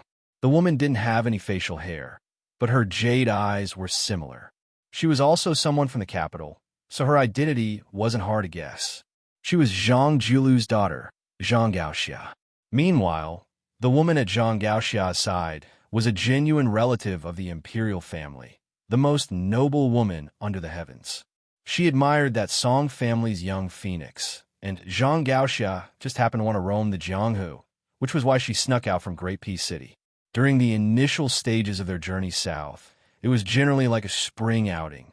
Occasionally, there were disturbances, but they were all dealt with by Xianxia's sword arts. Before they entered Guangling Path, they even made a trip to Martial Emperor City to watch the excitement. Because after Wang Xinji left the city, Yu Groom's building, Huang Linya, and the other disciples also abandoned the city and roamed far away. Without anyone to suppress the experts in the city, at first, they didn't dare act rashly. However, when it was confirmed that Martial Emperor City had indeed become an ownerless land, there were people who began to stir up trouble. However, soon after, a cavalry army was stationed outside the city. Only then did things calm down a bit. However, the inner city walls filled with weapons suffered a calamity. Even with the Wang family's old servant watching over them, there were still a few famed swords and blades missing every day. However, for the time being, not a single weapon inserted on the walls had been stolen. Xianxia had brought her to the Martial Emperor City to relax, but also because she had to personally see the divine weapons on the wall. She practiced the sword, so she stood at the foot of the wall and observed for a full 2 hours, searching for those legendary ancient swords. On the top of the wall, there was the great sword of the Yellow Cottage, the thin sword of the Moth Fish, the sword of the Danyue Sword Pool, the sword of Thrushimai that was hung by a pair of immortal couples 300 years ago, and the extremely inauspicious break with June. There was also the strange half-shoulder small-pointed sword of the Guanyin sect of the Southern Sea, and the swords of the 2 sword crowns of the Wu family sword tomb, seriousness and reassurance. There were too many to count. If it were not for the fact that her close friend found it boring, Xianxia could have stayed at the foot of the wall for a day and a night. Each sword represented a peerless swordsman and a shocking defeat. The woman asked curiously, "Xianxia, who was that warrior? Did you recognize him? Did you see him clearly?" Xianxia shook her head regretfully. "No," the woman sighed. "If we were in Great Peace City, we could have repaid his kindness." Xianxia muttered to herself, "After this, there won't be anything to do with Jianghu. If there really is, then it's just people who don't care about their lives dying on the battlefield." The woman suddenly said angrily, "This person is called Song Li. He's really detestable." Xianxia hesitated for a moment, but in the end, she did not say it. She had once inadvertently heard her father commenting on the people of Guangling. Among them, he had mentioned this Song Li, the Prince of Guangling's blessing general. Song Li was actually a chess piece that the imperial court had placed in Guangling's spring snow building a long time ago. But hearing her father's tone, Zhao, he had also sensed this in the past 2 years, but still did not shed all pretense of cordiality. On the contrary, he valued this person more and more. If he wanted money, food, soldiers, and horses, he would give them all to him without hesitation. However, Song Li did not listen to Zhang Lu's orders. Even Gu Jiantong's Gu Lu, which only existed in name now, had not been able to order Song Li around in the past. Xianxia privately speculated that this Song Li should be called Zhao Li. His backers might be the most powerful elders of the imperial house. These old men who had followed the previous emperor to the north and south and lived a life of war had been silent for too many years. Xianxia's father, the Grand Secretary, had once revealed heavenly secrets to his daughter. He had laughed and said that those old men, who were buried up to their necks in the yellow earth, had gritted their teeth and refused to step into the coffin because they wanted to wait for the two people outside the door to die first. Later, when the news of Su Zhao's death spread to the capital, Xianxia went to the study that her brothers had treated as a forbidden land.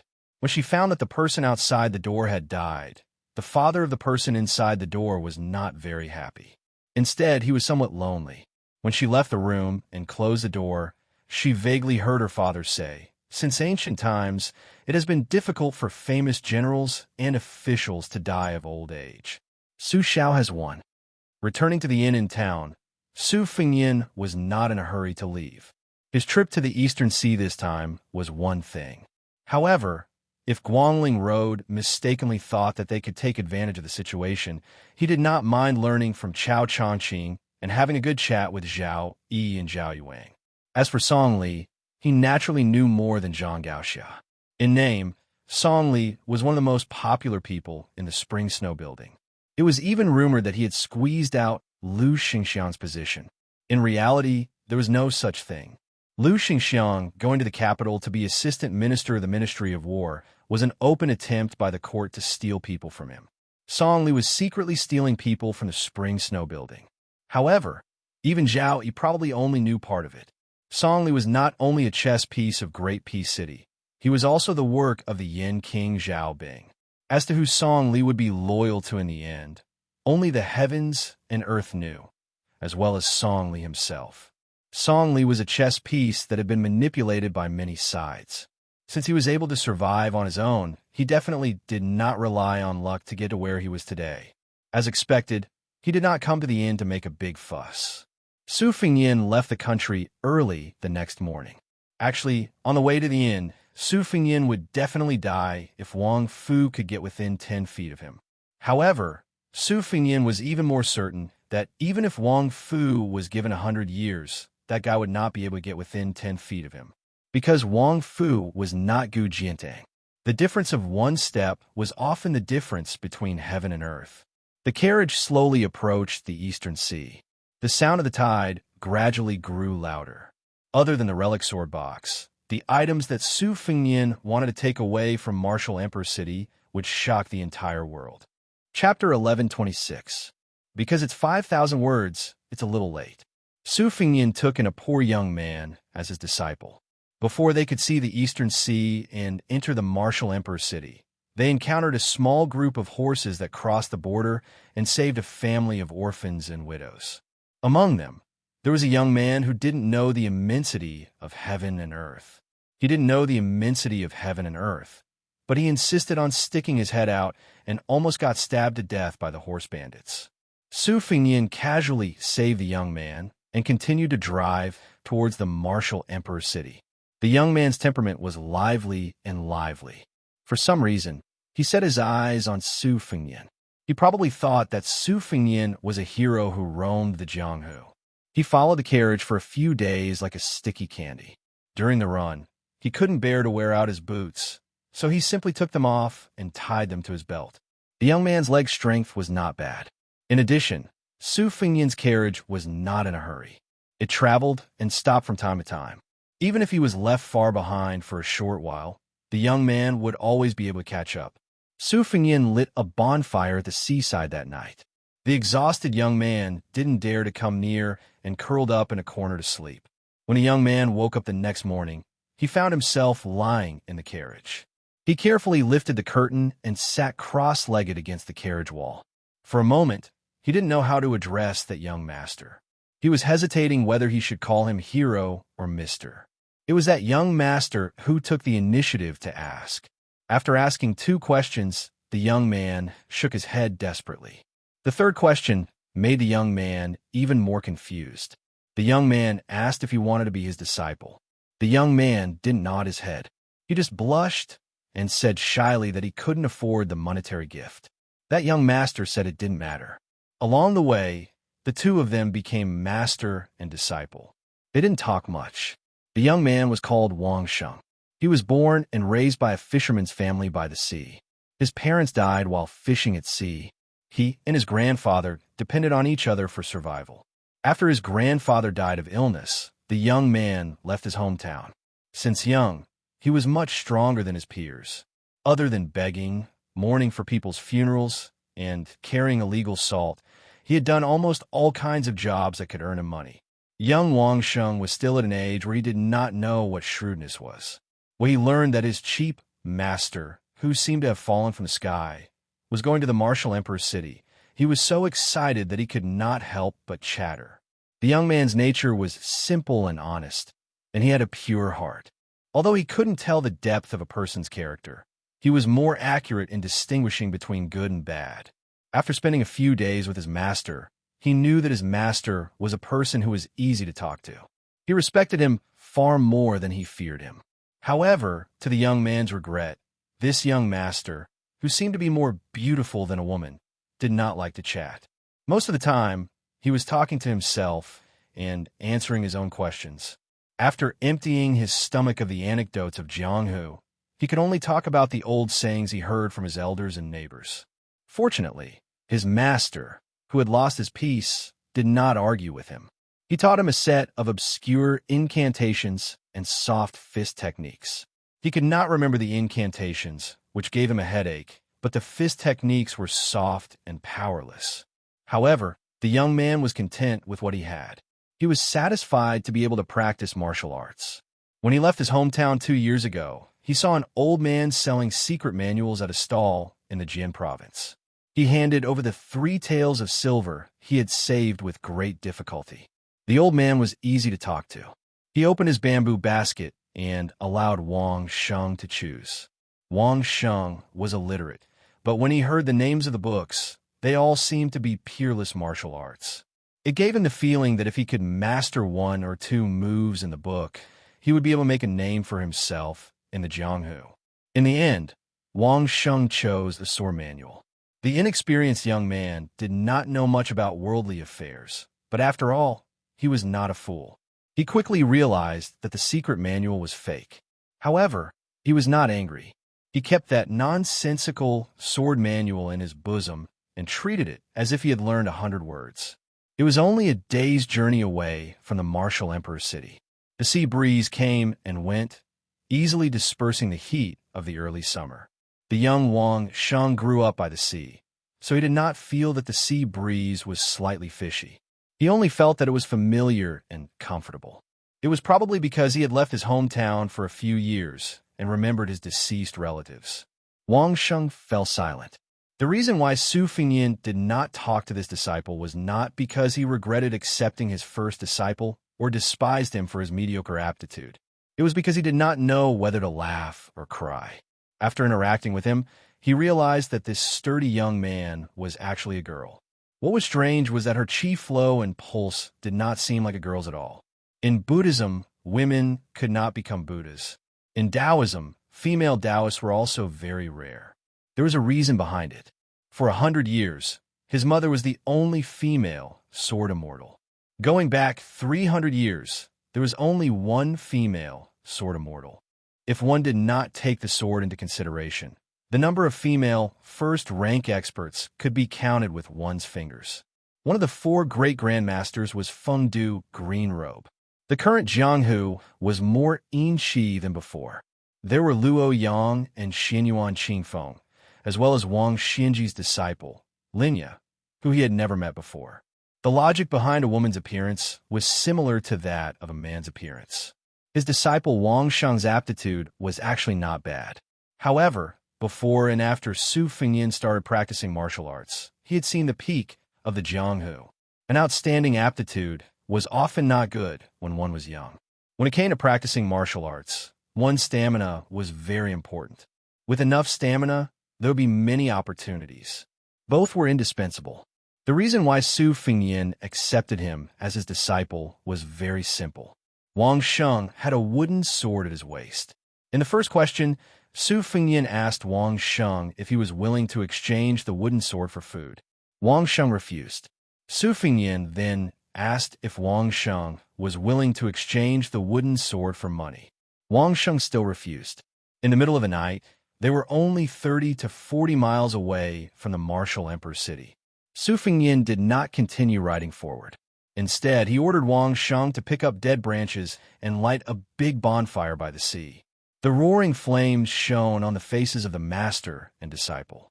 Su Fengyan gave Wang Sheng half a piece of beef jerky the size of a child's palm. The night sky was bright and full of stars. Wang Sheng lowered his head and chewed the beef. When he looked up, he saw his master staring at the starry sky in a daze. He secretly licked his oily fingers and then pointed to the starry sky. He smiled and said, "Grandpa said that there is a big lantern on the ground. When people die, the lantern will go to the sky and light up again." Su Fengyan said calmly, "There is a saying in my hometown as well." Wang Sheng waited for a long time. When he saw his master fall silent again, he said to himself, "Master, other than you, I admire the Wulian alliance leader of Mount Hui the most." Wang Sheng revealed a smile and asked, "Master, guess who's next?" Su Fengyan shook his head. Wang Sheng chuckled and said, "It's the martial emperor city's fist master, Linya." Su Fengyan smiled and said, "She is the disciple of the world's most powerful person, Wang Xinji. Moreover, she is a beauty on the rouge list. You are far inferior to her in both aspects." Wang Sheng wanted to dig a hole and hide in it.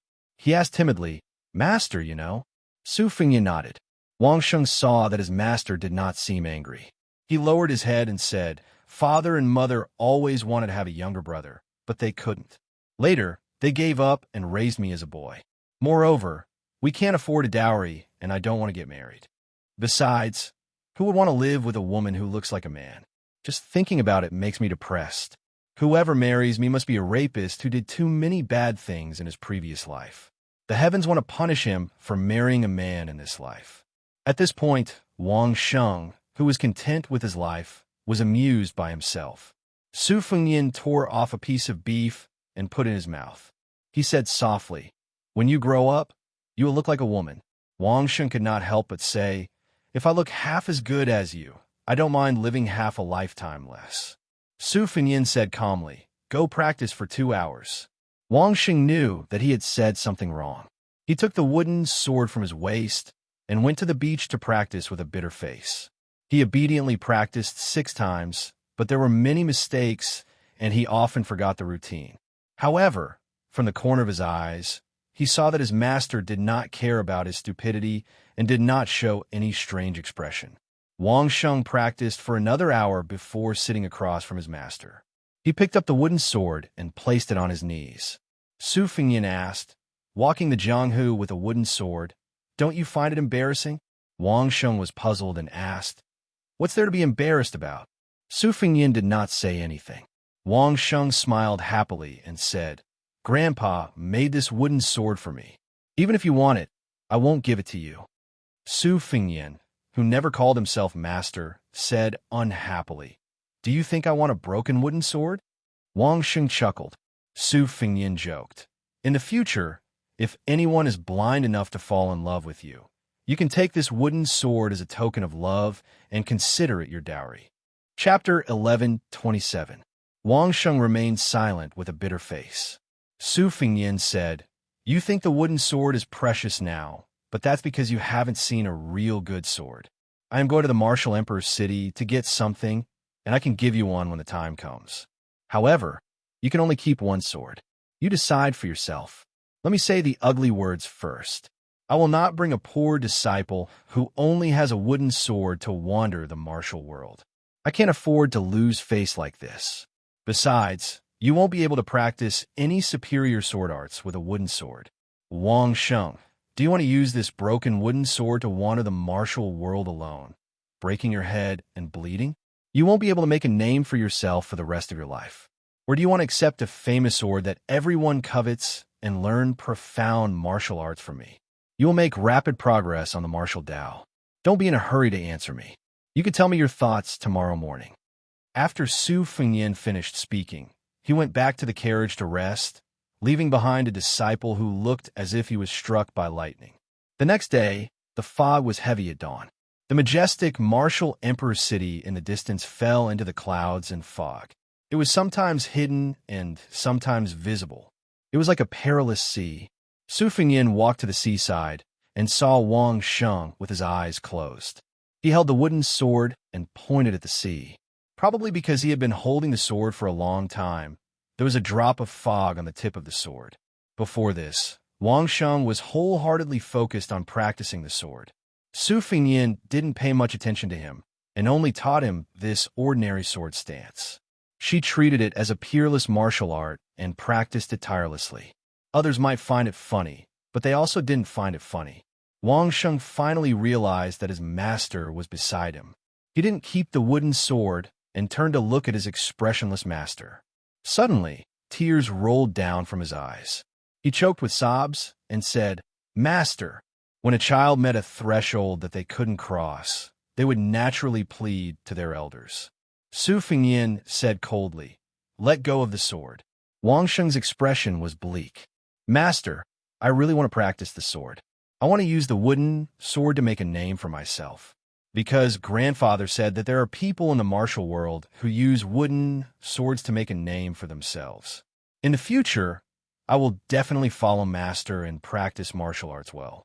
Su Fengyin sneered and said, "There is no such thing as having the best of both worlds. You can't even throw away a broken wooden sword. How can you pick up those good things that everyone covets? 10,000 taels of gold, Jianghu reputation, ranking in the Wuxia evaluation, founding a sect. Which one of them is not more precious than your wooden sword? So what if the wooden sword is your grandfather's legacy?" In the Jianghu, there were many newbies who would not hesitate to lose their family's fortune, disown their parents, kill their masters, and offer their wives to others, not to mention their family's fortune. You're so inflexible and don't know how to beat around the bush, yet you still want to practice the sword. Towards the end, Wang Sheng could clearly feel his master's stern tone. Although he hadn't known his master for long, he knew that his master had always been gentle and respectful, someone who could make him feel close to her. She didn't know why, but she knew that she had missed out on this master in this lifetime. She didn't need to think about the Jianghu anymore. Her arms trembled, and she turned her head away from this master. As if in a fit of pique, she softly sobbed and said, "Master, I don't want to practice martial arts anymore." Wang Sheng put away the wooden sword and placed it at her waist. She knelt down and kowtowed 3 times to this master whom she had only known for a few days. When she knelt down and put away the sword, Su Fengyin extended a finger and stopped the droplet of fog that had fallen from the tip of the sword. Su Fengyin looked at the droplet of fog that did not disperse and said softly, "I also practice the sword, but I always feel that I can't compare to many senior swordsmen. For example, Li Chungong's swordsmanship, Dong Tai's swordsmanship, and Wang Xiaoping's talisman sword." Su Fengyin smiled and said, "But the ones I feel the most sorry for are not them. It's the one called Old Huang and the one nicknamed Wen Busheng." Su Fengyin continued, "I've always felt that too many smart and calculative people, no matter how talented they are, no matter how good their swordsmanship is, no matter how expensive the swords in their hands are, they can't be considered true swordsmen." Wang Sheng stood up, not knowing what to do. She did not understand what this man, who was probably no longer her master, was talking about. Su Fengyin flicked his fingers slightly, then stretched out his hand and placed it on Wang Sheng's head. He rubbed it and smiled warmly. "These people are all masters, seniors, and old acquaintances. They have given up many things, especially the last ranger who carried a wooden sword like you. He happened to have the same things you want and the same things you don't want." Su Fengyin took a step back and said in a deep voice, "I, Su Fengyin of Baoyang, accept Princess Ho Hot as my disciple today." Wang Sheng was dumbfounded. Su Fengyin said indifferently, "Take the things that Wen Hua gave up back then." Wang Sheng was still confused, but at least she knew that her master was still her master. That was enough. As for the names that her master mentioned that she had never heard of before, she didn't think too much about it. She just thought that her master was bragging. The master and disciple headed to Martial Emperor City. "Master, You're not angry with me anymore? Yes. Master, I've heard of the Peach Blossom Sword God and the Wudong Sword Maniac. They are both sword immortal level experts. But who are the others? You will know in the future. Master, I don't know if I should say something. Then don't say it. Master, I can't hold it in. Don't be angry if I say it. Although you are definitely an expert, aren't you bragging too much? Do you really know those two immortals? Could it be that you have seen them from afar? Master, it's okay. I feel that you are the strongest expert in the world. Master, I heard that there are many experts in Bailiang. General Yuan, who uses a saber, General Su, who uses a spear, and the new king of Shu, who has left Bailiang. Have you seen him from afar? All right, there's also the young king of Bailiang. He is even more amazing. Alas, he is a vassal. I think you have never seen him before. Master, I see that you don't have a saber or sword with you. Are you going to Martial Emperor City to buy a suitable weapon to travel the world? The master and disciple were mostly disciples. Wang Sheng was nagging to himself. The horse hooves and the carriage moved slowly. Finally, they arrived outside Martial Emperor City. The fog outside the city was getting thinner. However, the hundreds of world-famous weapons on the wall were mostly covered in fog. The fog dripped onto the corners of the wall, making the wall stains very deep. The carriage stopped outside the city. Su Fengyin finally spoke to his disciple who was sitting outside the carriage with his legs crossed. Lift the curtain. Remember not to block the door of the carriage. Wang Sheng didn't know why, but he did as he was told. He lifted the curtain and squatted at the side. Su Fengyin sat cross-legged and looked at the open city gate of Martial Emperor City. Wang Sheng suddenly opened his eyes wide. He saw his master's sleeves fluttering even though there was no wind. The fog in Martial Emperor City disappeared in an instant. Inside the city, the wall that once symbolized who was the most powerful person in the world began to tremble imperceptibly. Then, the trembling became more and more intense. First, a purple color flew out of the city gate and crashed into Su Fengyin's arms. Then, the famous sword yellow cottage, which was stuck on the high city wall, broke away from the wall and crashed into the red sandalwood sword box. Then, 8 swords of different lengths crashed into the box one after another. Su Fengyin sat down with the box in his hands. Wang Sheng, who was still holding the curtain, opened his mouth wide. What was going on? On the city wall, hundreds of masterless weapons were trembling at the same time. They seemed to be struggling and resisting. Su Fengyin raised his arm and said softly, "Come." Moth fish slender sword, thrush sword, Junju, half-shoulder small point from the Guanyin sect of the South Sea, Wu family sword tomb, peace and seriousness, and sword immortal Chen Qingming's son Biyu from 200 years ago. Swords flew out of the city one after another. Dantian blade, splendid tree blade, Gut Jintang's master's peeling peck, frost long blade that was invincible 400 years ago, and so on. Swords flew out of the city one after another. The 18 best weapons in the world left the city wall one after another. There was nothing left on the city wall. They went around Su Fengyin and slid into the carriage in an exquisite arc. No matter how fast they flew, they stopped abruptly after passing through the curtain and fell gently. The carriage was stuffed full of weapons. When it couldn't stop, the weapons that came later were nailed into the ground around the carriage. After half an incense stick's time, the 418 weapons on the city wall of Martial Emperor City all had owners after leaving the city. Wang Sheng was stunned on the spot. He couldn't think straight anymore. Her master was really an expert who knew a lot of experts. Su Fengyin, at this moment, was like the Jianghu in his hands. The new martial emperor of the Jianghu, the new invincible. At this moment, the Martial Emperor City, which had just received the shocking news of the city lord's death in Bailiang, finally believed that the young vassal king had indeed defeated Wang Xianji. After this, the whole world had to pinch their noses and admit that the son of Butcher was the new number 1 in the world. Chapter 1128. Wang Sheng swallowed his saliva and pointed in the direction of the city wall. He said with a trembling voice, "Master, there are so many people here." Su Fengyin, who was hugging the red sandalwood sword box, asked with a smile, "Are you scared?" Wang Sheng muttered with a bitter face, "How can I not be scared? Su Fengyin said softly. This time, we don't have to run away in a hurry. Outside Martial Emperor's city, the city wall was packed with Jianghu masters.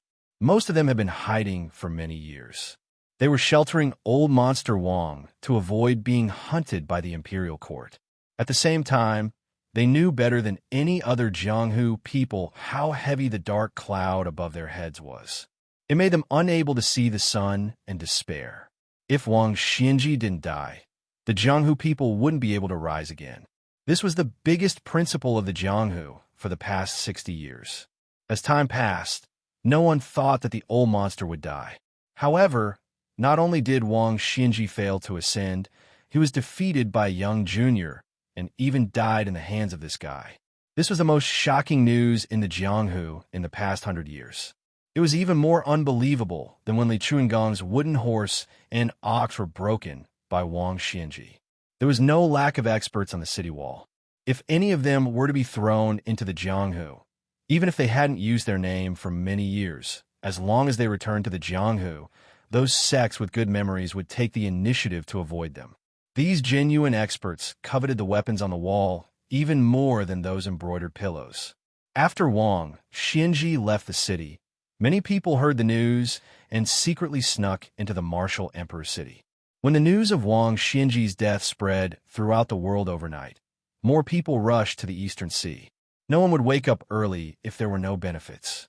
Naturally, they were after the divine weapons of their dreams. They formed their own groups and wanted to rely on each other in the upcoming turmoil. They wanted to live and get a share of the loot instead of dying in the chaotic battle. Originally, as long as any of Wang Xinji's disciples remained in the city, no one would dare to be so impatient.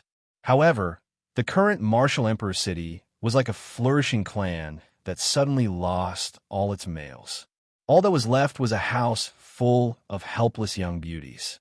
They were of different shapes and sizes.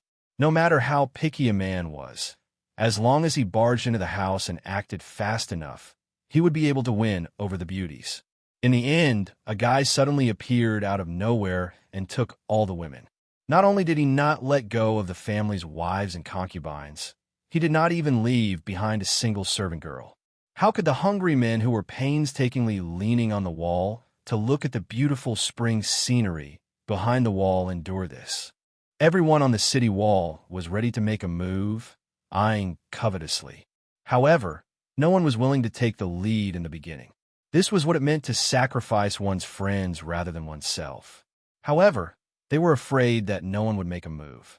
By the time that guy turned around and left, no one had the courage to stop him. Finally, a man jumped down from the city wall with an unsheathed long and narrow saber in his hand. With a resplendent radiance, he shouted, "Yin Mountain's king of killing crossbow, please enlighten me." Once someone left the city wall, more than a dozen famous experts were not willing to be left behind. For a moment, the voices of people announcing themselves rose and fell one after another. Fangzhou County's Inksword Zhou, please enlighten me. Jian Province's People Players Su Wangfeng, please enlighten me. Southern Borders Thousand Hand Guanyin Fongbaigu here. Yining Mountains Unfettered Cultivators Situ Hongzhu, may I be so bold as to ask for a fight.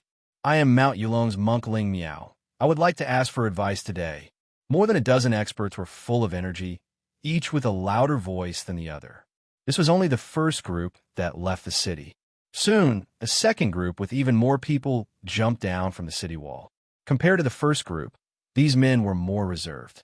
Most of them jumped down from the city wall without making a sound. When the first group of experts almost touched the ground and ran forward, the second group was still in the air, but the third group began to jump down in a single file. It was like a curtain of a cascading waterfall, decorated with large and small pearls.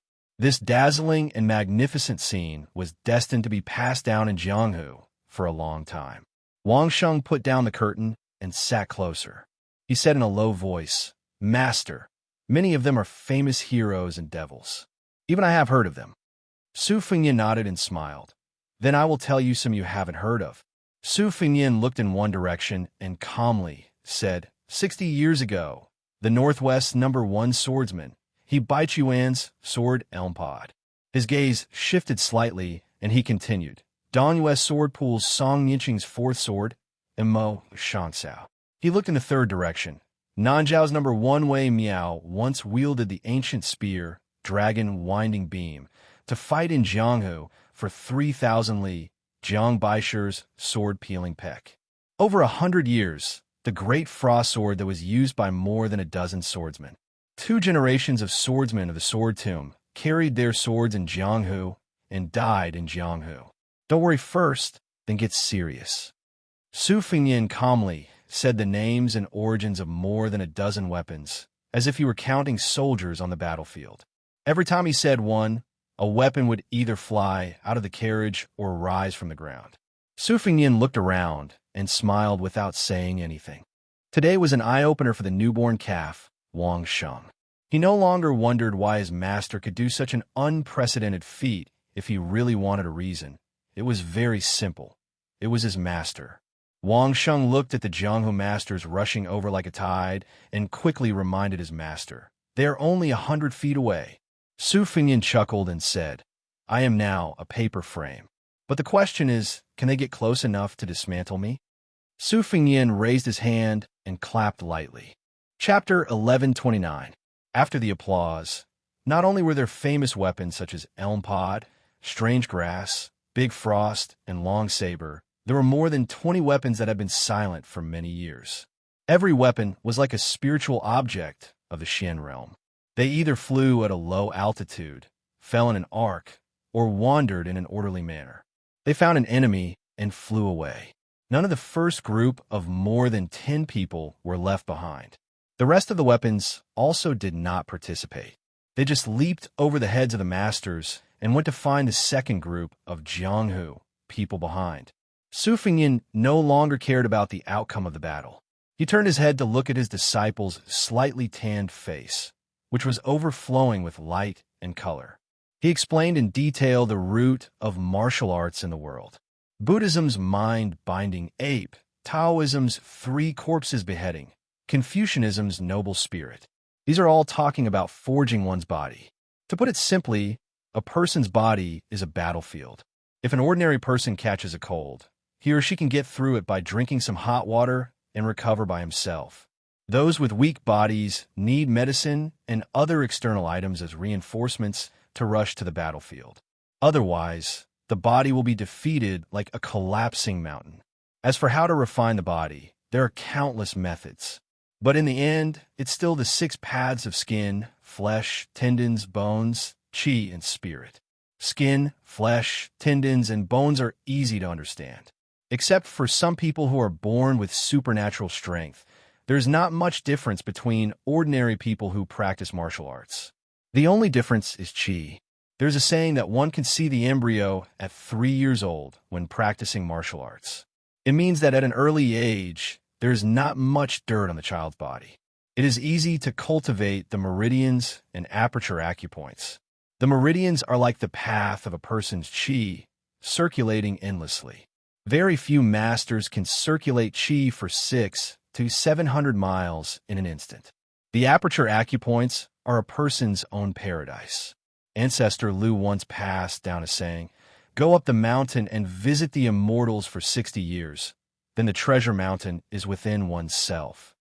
Usually, when talking about a person's talent, he is talking about these 2 things. Wang Sheng listened in a daze, but it was not difficult to understand the metaphor of the meridians as roads. He asked in a low voice, Master, I have been to many places in the past few years. Generally, the official roads are winding and difficult to walk on, not to mention those small paths. They are not as laborious as the post-house roads for soldiers and horses. Could it be that the qi of the experts is equivalent to taking the post-house route? Su Fengyan said with gratification, exactly. The roads in the suburbs are divided into 5 levels according to the law. The post roads are undoubtedly the fastest way to transmit information. But when you really enter the room of martial arts, you will know that there are no rules. There are many unorthodox ways in Jianghu, taking shortcuts in the flow of qi. In Jianghu, in the 3 sects, there's no difference between the 2 realms. As Jianghu people who are not of the 3 sects, but in the Jianghu, who are not Jianghu people of the three sects, as Jianghu people of Jianghu as well. In the Jianghu people, as a Jianghu in Taoist Tao, Taoist Taoism, in level Jianghu. While the master and disciple were chatting, the first group of Jianghu heroes saw that the situation was not good and had tactfully retreated. Among them, the thousand-hand Guanyin Fong Baigu had countless hidden weapons and was very arrogant. He did not expect that, just as he threw out a hidden weapon, his neck would be pierced by the peeling peck saber. This strong man from Nanjiang held his neck with both hands and staggered a dozen steps before falling to the ground and dying. A middle-aged swordsman wearing white had even worse luck. He encountered the Frost Saber, one of the top 10 famous sabers in the world. He turned and ran, but was still pierced in the back by this divine weapon that had not appeared in Jianghu for decades. His entire heart was smashed. He fell to the ground and died on the spot. On the other hand, the ink-soaked sword Zhou Mu was the only swordsman left who could contend with the flying sword Yuing. However, they were only evenly matched. Wang Sheng was puzzled. Master, why are the masters so worthless? Each and every one of them is similar to the fake secret manual that I bought with a few taels of silver. Is it because Master is too powerful? Su Fengyan did not answer directly. Instead, he said, Wang Xinji once said that even if 9 of the 10 martial arts experts joined forces, he was confident that he could kill all 9 of them. This is the confidence of Wang Xinji as the world's #1, and also the spirit of a single person who can fight against the world. Wang Sheng said with a fascinated expression, Master, the fifth master that I admire, Linya, is also old Immortal Wang's disciple. Su Fengyan made a sound of acknowledgement. Someone on the city wall shouted, Let's join forces and kill that brat together. Whoever succeeds will take the lion's share. I don't believe that we can't kill one with a few hundred people. Soon, someone else fanned the flames and agreed. Yes, let's call our friends in the city. With hundreds and thousands of people, we can drown that brat with just a mouthful of saliva. Wang Sheng said angrily, Master, these people are too shameless. Su Fengyan smiled. He stood up and put the red sandalwood sword case upright. With one hand on the case and the other raised high, he said in a low voice, Please. After the death of a legendary figure like Sheepskin Fur, who only appeared once every 500 years, who would care about the 2 halves of the wooden horse ox? What about Peeling Peck, which was once held by Jiang Baishu? What about the 2 sword crowns of the sword tomb? Jianghu had forgotten. Su Fengyan wanted Jianghu to remember them again. After the word please, the 9 swords in the case rushed out first and lined up in front of Su Fengyan in a line. The weapons that had rushed to the top of the martial emperor's city turned back. The weapons in the carriage and around the carriage bloomed with their own brilliance at the same time. 418 weapons, 418 strands of energy. The chi was soaring. Heaven and earth were moved. More than 400 weapons lined up in a line.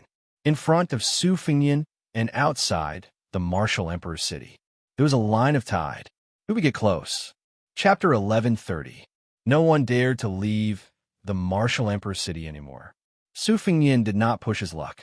He bent his fingers several times and guided several weapons into the air. For example, the elm pod sword was nailed into the ground a few feet in front of the ink-stained sword Zhou Mu.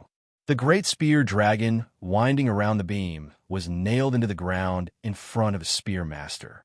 The slender crimson short sabers flew to the top of the city wall and fell into the hands of a machete man.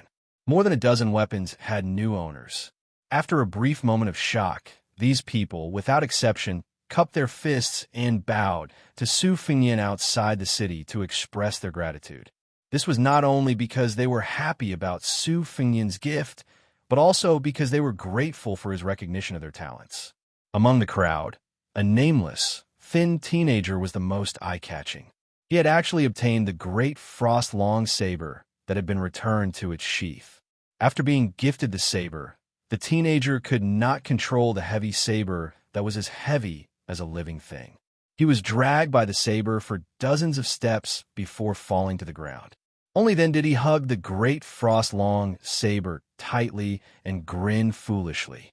No one could laugh. The teenager was born in the city. His parents were a pair of top assassins who had retired from Jianghu. A few years ago, they had died in a bloody attack by unknown enemies. The teenager ran out of the city with the saber on his shoulder. He told the guy who treated all the masters in the city as nothing that he would follow in the future. As long as he was willing to teach him how to use the saber, Lu Yinzhong would be willing to work for him. Su Fengyin asked for 3 spacious carriages to carry the goods. An old spy of the Whisking Waterhouse who had been hiding in the martial emperor's city for many years came out of the water and drove the first carriage. He could not stop crying as he drove. Lu Yinzhong had mingled with people from all walks of life in the martial emperor's city since he was young. He was proficient in everything. He was in charge of the second carriage. His disciple Wang Sheng, who had learned how to drive, was in the rear. Su Fengyin sat beside her and continued to talk to her about the basics of martial arts. In addition to the carriage, the old spy also had to take care of 6 horses. The carriage's load was beyond imagination, so horses had to be changed frequently. The 4 people, 3 carriages and 12 horses, along with more than 400 weapons, leisurely drove out of the East Sea. Then, along the southern border of Jingji and Pingfan, they made a small arc. When the team reached the top of the arc, Su Fengyin stood on a mountain near an isolated city pass and looked at the scenery of the south for a long time. Wang Sheng and Lu Yinzhong, who were of the same age, did not get along well. Wang Sheng could not stand Lu Yinzhong's mischievous smile, and he did not behave properly in front of her master. Lu Yinzhong, on the other hand, did not like the pedantic young man. The 2 of them were at loggerheads. As long as they met, they would quarrel nonstop. However, Lu Yinzhong was not most afraid of the immortal who had given him the saber. In the wise young man's opinion, since the immortal was an expert of the land of immortals, he naturally would not argue with him. However, the slippery Lu Yinzhong was scared to death of the old man, who always liked to whisper to the horses. The reason was simple. The old man was an extremely powerful figure in Martial Emperor's city. Rumor had it that he slept in mountains of gold and silver. Even bridegroom, you had borrowed money from this old man, surnamed Lu, who was nicknamed the Old Oil Seller. When Su Fengyin stood at the highest point of the terrain and looked to the south, not far away, Wang Sheng, in addition to the wooden sword at her waist, was also carrying the red sandalwood sword case on her back. She also had 4 swords tied to the city wall with ropes. They were the moose fish sword, the 3-inch sword dogwood, personally forged by the old northern Han Confucian sage Xiao Yi, the talisman sword Wild Crane of the Taoist loose Immortal Huang Sishan, and the long sword Biting Pearl that had once pierced through the abdomen of the Emperor of Dongye. The sword aura was awe-inspiring and cold. It seeped into Wang Sheng's skin and caused her lips to turn purple from the cold. Her master didn't say why she had to suffer, only that she would have to carry another sword on her back in less than half a year. In contrast, Lu Yinzhong was too relaxed and content.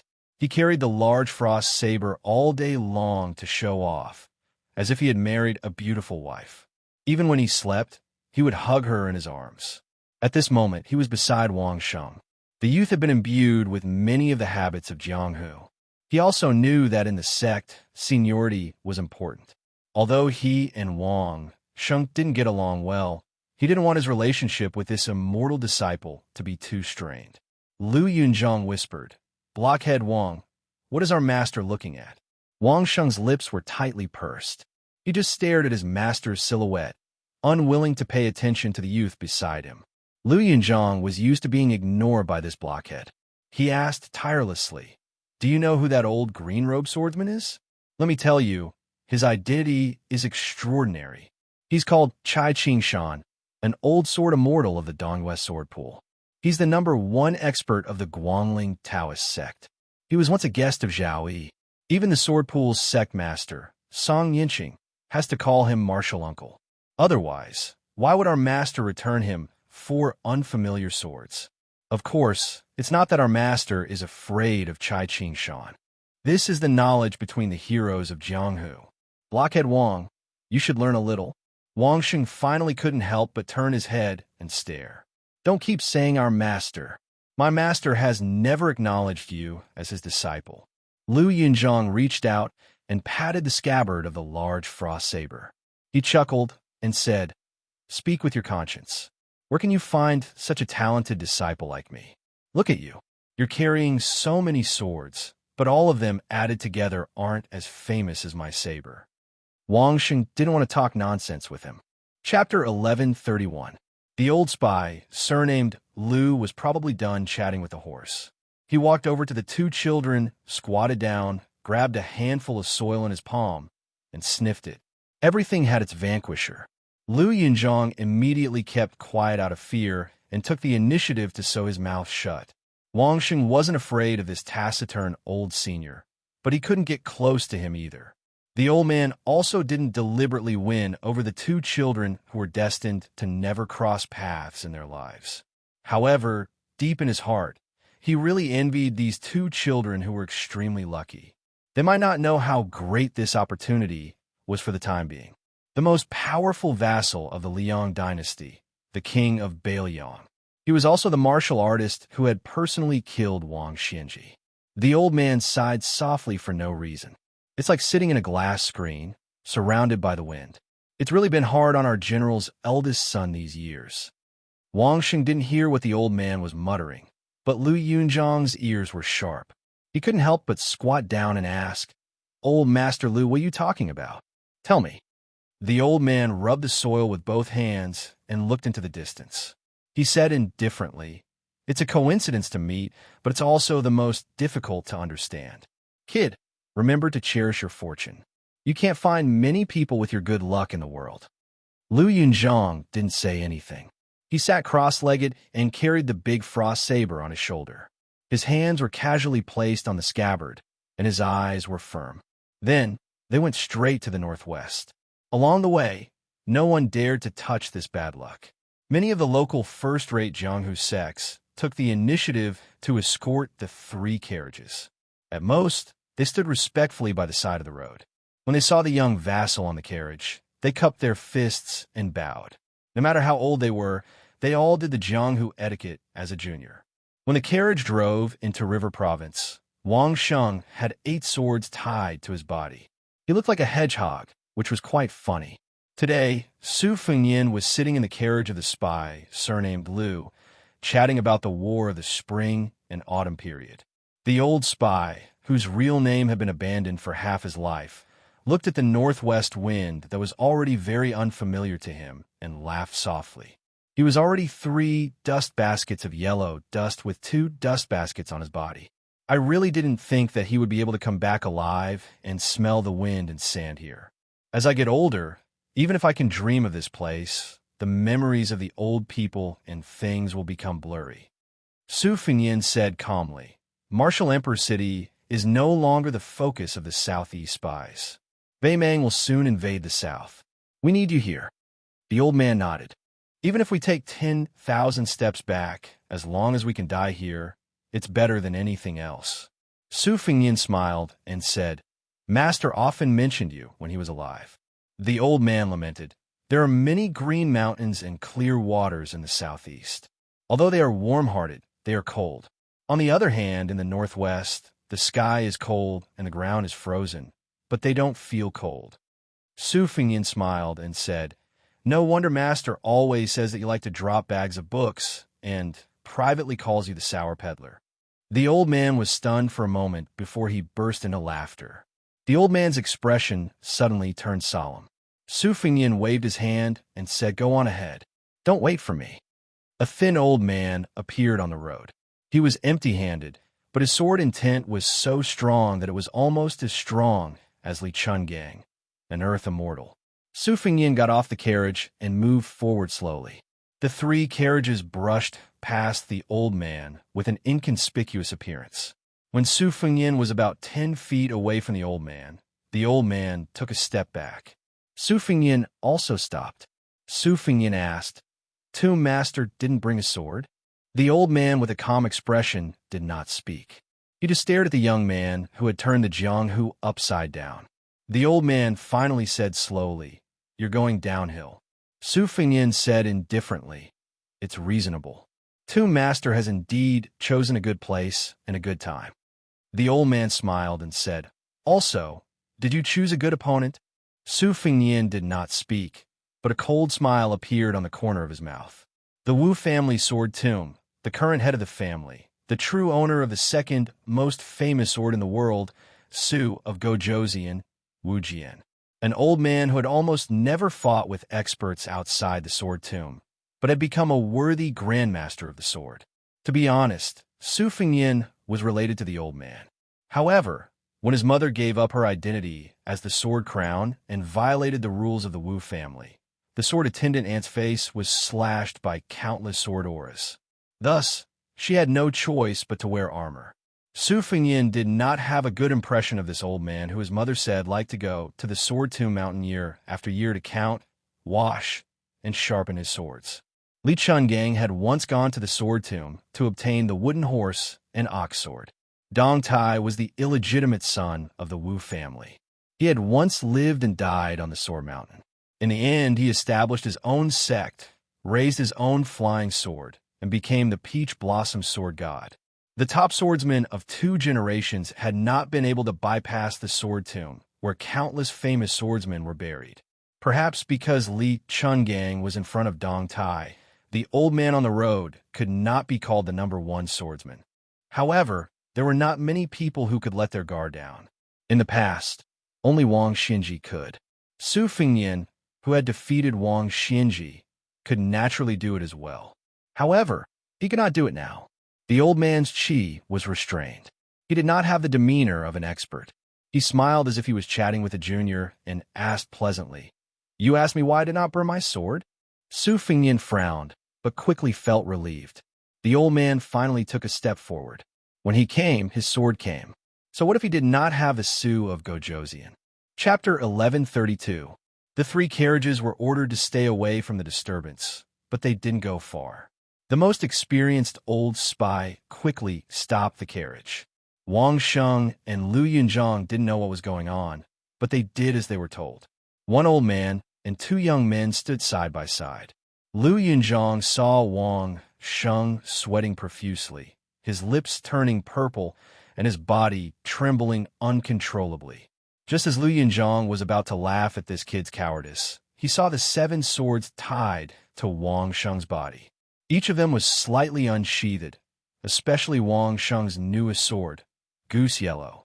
It was tied to his waist, and 2 faint yellow sword auras were coming out from the 2 ends of the scabbard. Lu Yunzhang was experienced and knowledgeable. He knew many bizarre stories of the martial world in Martial Arts City. He roughly guessed why the immortal young master asked Wang Sheng to add a sword every once in a while. It was because he wanted this unnamed disciple to be immersed in the sword aura and gradually connect with those sword embryos.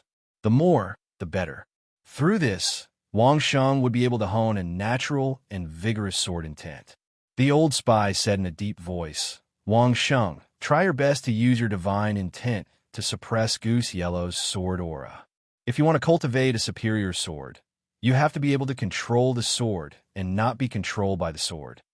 The pale Wang Sheng tried his best to nod, but it was a pity that he couldn't do it. Goose Yellow's sword aura was getting denser and denser, and the brilliance was lingering around Wang Sheng's waist. The young lady looked like she was wearing a yellow jade belt. The spy with the surname Lu frowned. He knew that these famed swords were attracted by the old man at the post house. Wang Sheng was just a beginner in the sword Dao and naturally couldn't restrain it. The old spy originally thought that by stopping here, he could deliver the weapons to the young vassal king in the shortest time possible and also have enough distance to resist the old man's sword intent. The old spy sighed in his heart. That sword Dao master was too experienced, and Wang Sheng was too immature. Lu Yunzhang asked curiously, "Old man Lu, who is that 50 or 60 years old guy? Is he worth Wang Sheng's and my immortal master's help?" Back then, even Chai Qing-shan was polite and didn't dare to put on the airs of a senior in the martial world. The old spy sneered and said, "Regardless of sword intent or sword arts, how can Chai Qing-shan be comparable to the person in front of us? He isn't some old man in his 70s, but an old man in his 90s. Lu Yunzhang said in shock. Even the number one person in the dynasty's southeast, Chai Qingshan, can't compare? How many swordsmen in the world can scare people like that? That old man doesn't look like the peach blossom divine swordsman Dong Tai. I heard that divine swordsman Deng is very young. Even if he doesn't carry a peach blossom branch, he will probably ride a little donkey in Jianghu. The old spy said in a heavy tone. He is the tomb master of the Wu family sword tomb. In terms of seniority, your master should call him great-grandpa. Lu Yunzhang was most annoyed by those who practiced the sword in the martial world. They practiced for decades and still didn't have any great achievements. How could they have the spirit to drag someone away with a swing of their saber? Playing with a saber was more enjoyable. However, the Wu family sword tomb was a place shrouded in clouds and fog. The youth had only heard that there was a large group of half-dead, withered swordsmen sitting there. The old spy kept sizing up Wang Sheng as he spoke. He saw that her cultivation was still too shallow. Not only was she unable to suppress the eruption of Goose Yellow's sword aura, but the four swords of Moth Fish, Dogwood, Wild Crane, and Pearl were still relatively quiet. The two new swords, Little Dizzy and Youthful Swim, were all showing signs of being completely unsheathed. The old spy felt some regret. This was the first time this child had coincidentally sharpened her sword, but she had failed to face the difficulties head-on. This was especially disadvantageous for her future cultivation. The old spy waited for a moment.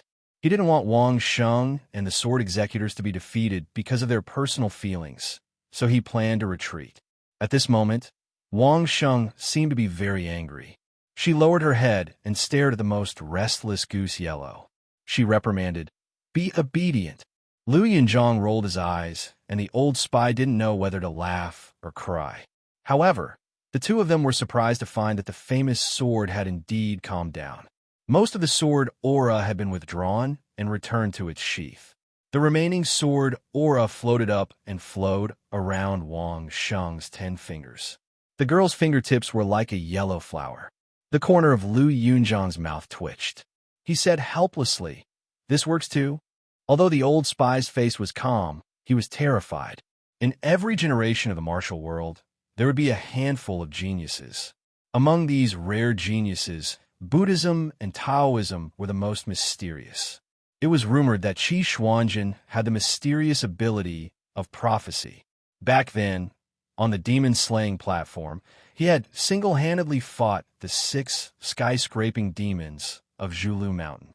3 of them had died under the great Immortal Qi's incantation. The white-robed monks of the 2 Zen temples were also said to have a secret mantra that could determine one's life and death. As for the people of the Way of the Sword, they could make many famous swords of spiritual Qi feel close to them. They were called natural sword embryos. While the old spy felt relieved, he couldn't help but mock himself. When he was young, he was also regarded by many seniors as having outstanding talent. It was just that he had never been taught by a true master. As a result, he had no interest in instructing others. What he learned was a mixture of different things. In the end, he was unable to go far on the martial path. Regardless of one's aptitude, having a guide often determined one's level of achievement. The old spy hesitated for a moment before saying, "Wang Sheng, follow me for 10 steps." Wang Sheng grunted. Lu Yunzhang said impatiently, "Old Master Lu, what about me?" The old spy said unhappily, "Stay where you are and keep an eye on the carriage." Lu Yunzhang sighed heavily. He turned his head and glanced at the 5-foot-long frost blade on his shoulder. "We'll depend on each other for survival."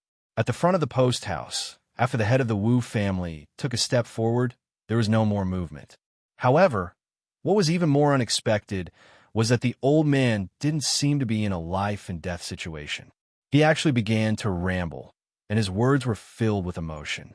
"My ancestors once said that when I was born, there was a strange phenomenon in the sky. 9 flood dragons were in the sky, and 8 flood dragons took away 9 famous swords from the Sword Mountain. 1 flood dragon coiled around the Sword Mountain, lying on the ancient sword Xianxia. On the first day I started practicing the sword, The ancestor who personally taught me the sword told me that after I pulled out the Xianxia, I had to leave the tomb every 10 years to search for a sword.